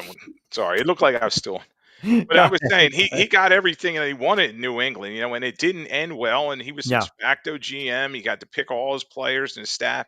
He puts his sons on his staff and everything. And then it's much like Tom Brady. Who do you give credit to for those 6 Super Bowls wins? Is it the owner Kraft? Is it Tom Brady? Is it Belichick? But in the day, it's Kraft's team. He owns it. He can run it the way he wants to. And yeah, he took a chance on Belichick because he was kind of on a scrap heap. That did not go well in terms of him taking that Jets job and quitting like 4 days later. And it was just an ugly situation. So he gave him his shot, and he made well for him. But as it came, a 20-year mark or so, it was time for him to go. And now he's at North Carolina. We'll see how he's going to end up there. But the game kind of passed him by, and then you start saying, okay, was it Tom Brady? You know what I mean? Was he that leader on the you field? think the game Well, has passed him by? Belichick, Yeah, some of the decisions that he was making at the end of his stop there with the Patriots to say, yeah, you're talking yeah, about from a GM standpoint. yeah, in terms of players Yeah, he cut and some of his drafting record was terrible. yeah, They couldn't get any receivers. You know what I mean? That's one of the yeah. problems, and they just couldn't get over the hump after a certain point, that after Tom Brady, and then they had that rift there. I find it funny that Belichick had 2 stints as coach of the Jets without ever coaching a game. Remember, you go back to 97, he was an assistant under Parcells. Parcells loved, I mean, they loved each other, even though they couldn't stand each other. So with the Giants and then New England, and he's named the Jets interim head coach. And then the Jets and Parcells are trying to negotiate the compensation to release Parcells from his contract with the Patriots, allow him to coach the Jets. And then what was it, like a week or two later, the Pats and the Jets, they basically came out with this agreement that allowed Parcells to coach the Jets, and Belichick became the team's assistant head coach and defensive coordinator. So the big tuna, Parcells steps down after 99, and he basically already arranged for Belichick Right. to succeed him, but Belichick was the Jets head coach for only one day, because then he turned around. What was it? The presser. I think he mentioned that he resigned. I think it was on a napkin. I resigned as head coach of the New York Jets, right? And then it was like a half Right. an hour speech explaining. It's it was bizarre. It was absolutely bizarre, because then they turned around, and that's when you had the Pete Carroll situation. I mean, I've never in my life, that whole thing. It's classic Jet Belichick kind of, NFL, just a goofiness. And I will say this too. I think ultimately you sit there and say, the chicken or the egg with these guys. It worked with all of them, because Kraft gave Belichick, he empowered him with so much power, because Belichick's a control freak. He built his roster, his team, and he had the perfect quarterback for it in Tom Brady. So to me, it's not, well, if you take this guy away, it all evened out, is what I'm trying to say. Like, it's very rare you have that type of run in the NFL. It is. I mean, that's a run of, that is a dominant run. And as you mentioned, sometimes the act wears thin. I mean, look, Jerry Jones and Jimmy Johnson towards the end were at each other's throat. People will sit there and say, and I might the year wrong. What was it? 95, the Switzer year. That was a Jones team, if you think about it, right? But Yeah, they still. Yep. Yeah, but these guys have to build these teams up, and you got to have the players in place. And sometimes the GMs give um, power to the head coach, and they kind of back off. And I think that was the case with New England because you already knew coming in that Belichick is such a control freak. But I'll push back a little. I don't necessarily think the game has passed him by. Stale is accurate. I still maintain one season at best in Carolina, and then he tries to come back in the NFL. No, I do kind of agree with you that somebody is going to give him an opportunity after a season in Carolina. If he, not even if he does well, there's going to. I always think maybe the Cowboys. I always thought that would be a marriage, him and Jerry Jones, and Schottenheimer kind of already is on shaky footing there with the Cowboys, but somebody would definitely give him the opportunity. But the thing is, Belichick's going to not want to have that whole kit and caboodle where he's the GM, where he's calling the plays, running the defense, where he's in charge of everything. So it's going to be interesting to see how this shakes out. But yeah, you got to give credit to all three in Yeah. terms of and they were a dynasty, and at that snapshot in time, they were perfect, much like Bill Walsh and his Niners. But sometimes you got to tear it down and rebuild it, and that's kind of where New England is right now. Yeah, Scott says separation felt like Dick and Ryan breakup. And remember, that Super Bowl where they dominated New England, that Bears squad, right? That 85 Chicago Bears team that went 15-1. Our only loss was Monday night against Miami. They carried off Ditka and they carried off Ryan, Yep. right? When they won, which is unheard of. Like, I remember some of the former players said, you had too many vegetables in the stew and not enough meat. Like they just that 85 that run that the Bears had, they were just as good in 86, but they lost to Washington, which shows you just how great the Giants were in 86 because they blanked Washington in the NFC Championship. But that Bears team with those, those parts, they should have won multiple Super Bowls, no doubt.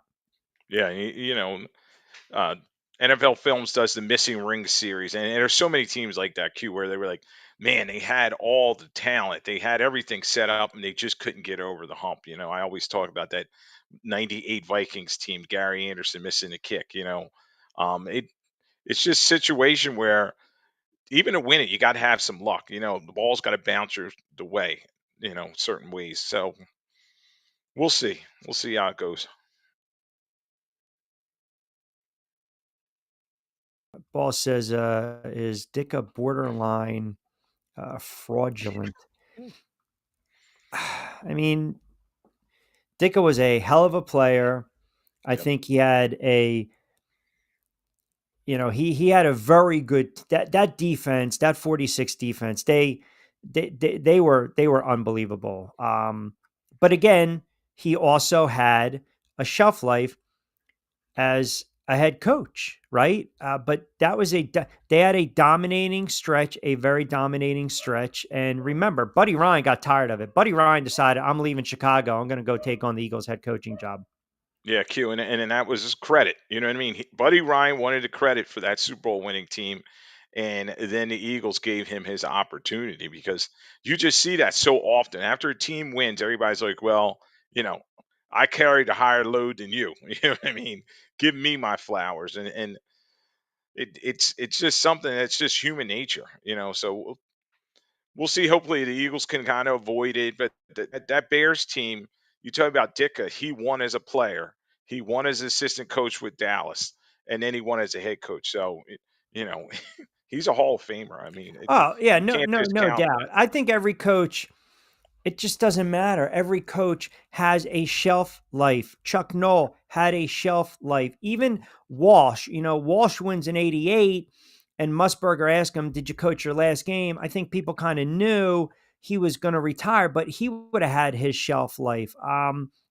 Jimmy Johnson, shelf life. Parcells, shelf life. Shula, shelf life. You can be an all-time great. You can be an all-time great, but you have a couple of bad seasons and a couple losing seasons. People forget about 2, 3, 4 Super Bowl wins, divisional championships, great runs, 250 career wins, because owners don't want to lose. Yeah, They don't want to lose at all. I don't care if it's the 60s, 70s, or 80s, man. They do not want to lose. Look, there are some franchises that I also think are too stubborn and loyal to a fault in this regard, like the Pittsburgh Steelers. Think about it. You go from Noel to Cower, who was always teetering with retirement because Bill wanted to do TV, and now you have Tomlin.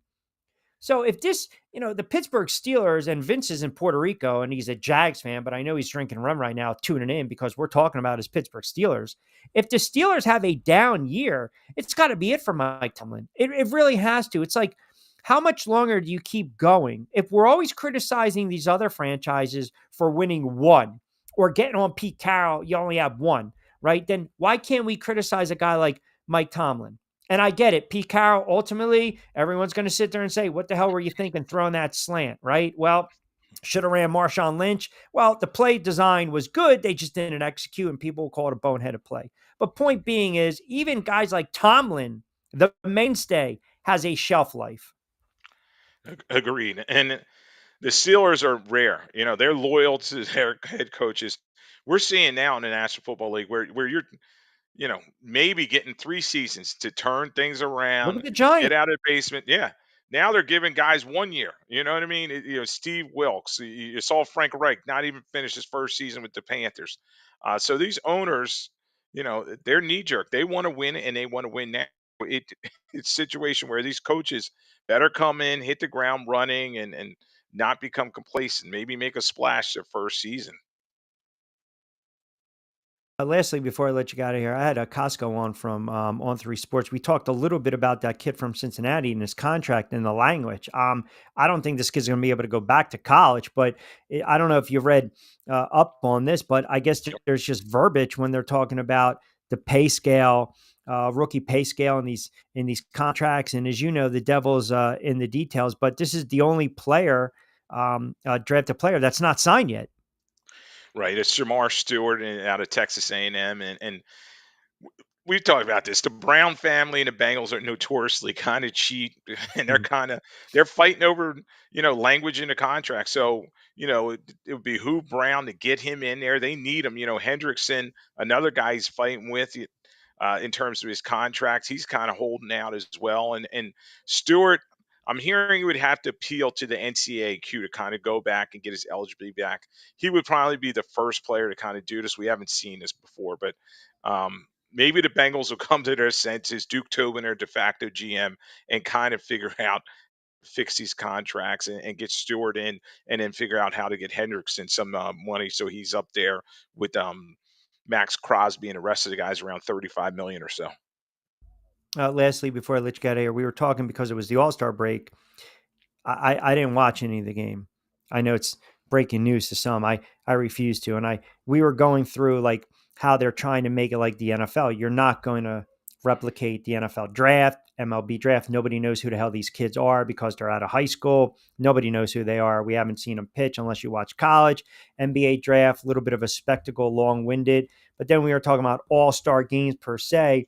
And I said, I probably would remember. I remember when preseason games, like the Jets and the Giants, preseason games were actually, they were like playoff games. I remember going to some of these preseason games, like back in the day. They were like the Snoopy Bowl games. Like they were so competitive. So I asked you, like, what was the last NFL Pro Bowl you can remember that was actually competitive? Oh, Q, they're not really competitive. I know I talked to some guys behind the scenes, and especially when it was in Hawaii, they tell me like, man, these guys are having a good time here. You know what I mean? They know they're there for their vacation basically, and then they play the game later in the week. And the last time I remember in a Pro Bowl was maybe Sean Taylor hitting when he hit that guy. A couple guys said that But the other day. Yep. most of the time, Q, it's like wink, wink. It's glorified flag football. Now it is actually a flag football game. It's I'm glad that they kind of trying to figure some things out, because the game was kind of, after a while, I was like, all right, it's kind of a Yeah. joke, and I don't really watch any of the All-Star games anymore. It's the baseball one's kind of boring, and then the NFL one was, I'm like, this is not real football. You know what I mean? So um, it'd be interesting to see how they play that out going forward. All right, brother. Well, I appreciate you hopping on today, which means we can either go again tomorrow or Friday. We'll figure out scheduling wise because I know you Tuesdays and Thursdays. No banker hours for my guy, Lloyd Vance, host of Lloyd Vance's Insider Football on 1029 FM. The Game. Give him a follow at Lloyd Vance. Always appreciate you, brother. I'll hit you up. All right, Q. Talk to you later. All right, there you have it, my guy. Look, see how Lloyd jumps so fast? I was offended how the game was decided last night. Yeah, it was horrible. I didn't even watch. It's so stupid. Let's have an unprecedented derby like swing off and then get the friggin' MVP to Schwarber. Like, what are we doing here? Stop. Just stop. I mean, they're jumping the shark here. It's exactly what you're doing. Jumping the shark. Take a look at 70 preseason games. Those were Wars first as the merged league. Oh, but remember too, they used to have like 4, 5. I think there was one time 6 preseason games. I went to see the new Superman movie last night instead of All-Star Game. The movie was meh. I heard mixed reviews. Go back to Hawaii, bring back the quarterback challenge, 40-yard dash, running back drills. How about with the wide world of sports, the battle of the network stars? Yes, 6 preseason games, which was unbelievable. 6 preseason games. I mean, you think you would friggin' figure out if your offense had anything by week, preseason 6? They're going to eventually scrap it. They are. QB challenge for sure. Remember they used to, what was that? They used to throw it at the spinning thing. Remember that? The doink, doink. They just fire that off. What was this spinning thing? Kyle Rote Jr. was a stud on those network. Ball 316. Unbelievable. Al Michaels used to host those too. He used to host those along with, who is the guy? What's his name? Kaplan. Remember from Welcome Back, Kotter? Big time poker player. He was always headlining those squads. Yes, the ink on the nose of the football. That's right. The little dust, right? Little fairy dust, little cocaine hitting that thing. You nail it from 40-something yards out. Yeah. Let me squeeze in one or two. Sixer fan 6 chimes in. Tired of you trashing Embiid. You know the Knicks still suck. Cat's soft, not Embiid. I don't know. It sounds like that was written from a 6-year-old, but okay. Embiid's soft, and they're never going to win Embiid. So I kind of stand by those comments. It does really sound like that comment is from a 6-year-old, but be that as it may. All right. It's a Woosah Wednesday. How about this? We almost got through Woosah Wednesday. I got a little perturbed with the Embiid conversation. So I think, semi-rant, if you will. And then I thought the madman, his comment was apropos because I almost made the grave mistake of naming Tuesdays a Read the Room Tuesday. Oh, quickly. I mentioned No Plays today. We're going to get back in the saddle later in the week, some NBA and baseball. I mentioned a new show I've been watching. It's not new, but it's an older show on Netflix, and I started watching it called Sneaky Pete. It's not bad. I'm like 3 episodes in season 1. Giovanni Ribisi, a very good actor. He's a con man. It's not a bad show. So I'm not binging Money Heist, as you guys like to say, my Spanish dramas. I ran through 176 of my Turkish dramas. Oh, Amazon Prime original. Good show. There we go. I gave up on From. I quit Manifest because of you guys. You bullied me into quitting those shows. I thought From got stale. Maybe the monsters ate them. I don't know. Manifest, I don't care about the Callings or the Awakenings. I watched The Waterfront, which was like a little bit of Ozark-ish, but not as good. Nobody 2 is coming out in August. I can't wait to see that. That's fantastic. That's the Better Call Saul actor. He's incredible. He's very, very good. But I like Slippery Pete or Sneaky Pete, whatever. I like it. It's not bad. All right. So let's close it out. If you If you don't keep Read the Room Tuesday, I will see. That's what I'm saying. That's horrible. If you don't keep Read the Room Tuesday, I will say that now. Then you're going to get banned. I will make that decision right now. You will get banned. Period. Period. Period. Quarterback on Netflix going to be great. Stick on Apple is good. All right, good stuff from Costco, Lloyd Vance, you guys out there as well. We'll talk a little more about these shows tomorrow. Fast approaching 6 o'clock. As always, don't forget, get social with us at trix57.com, Facebook, IG. Follow me, as always, at Rich Q on Q. Slick is great. Recommended to Q already. He ignored me. No, I did not. I just read it off. I got 6 o'clock. We got to hit the top of the hour. We have a hard out, as we like to say, on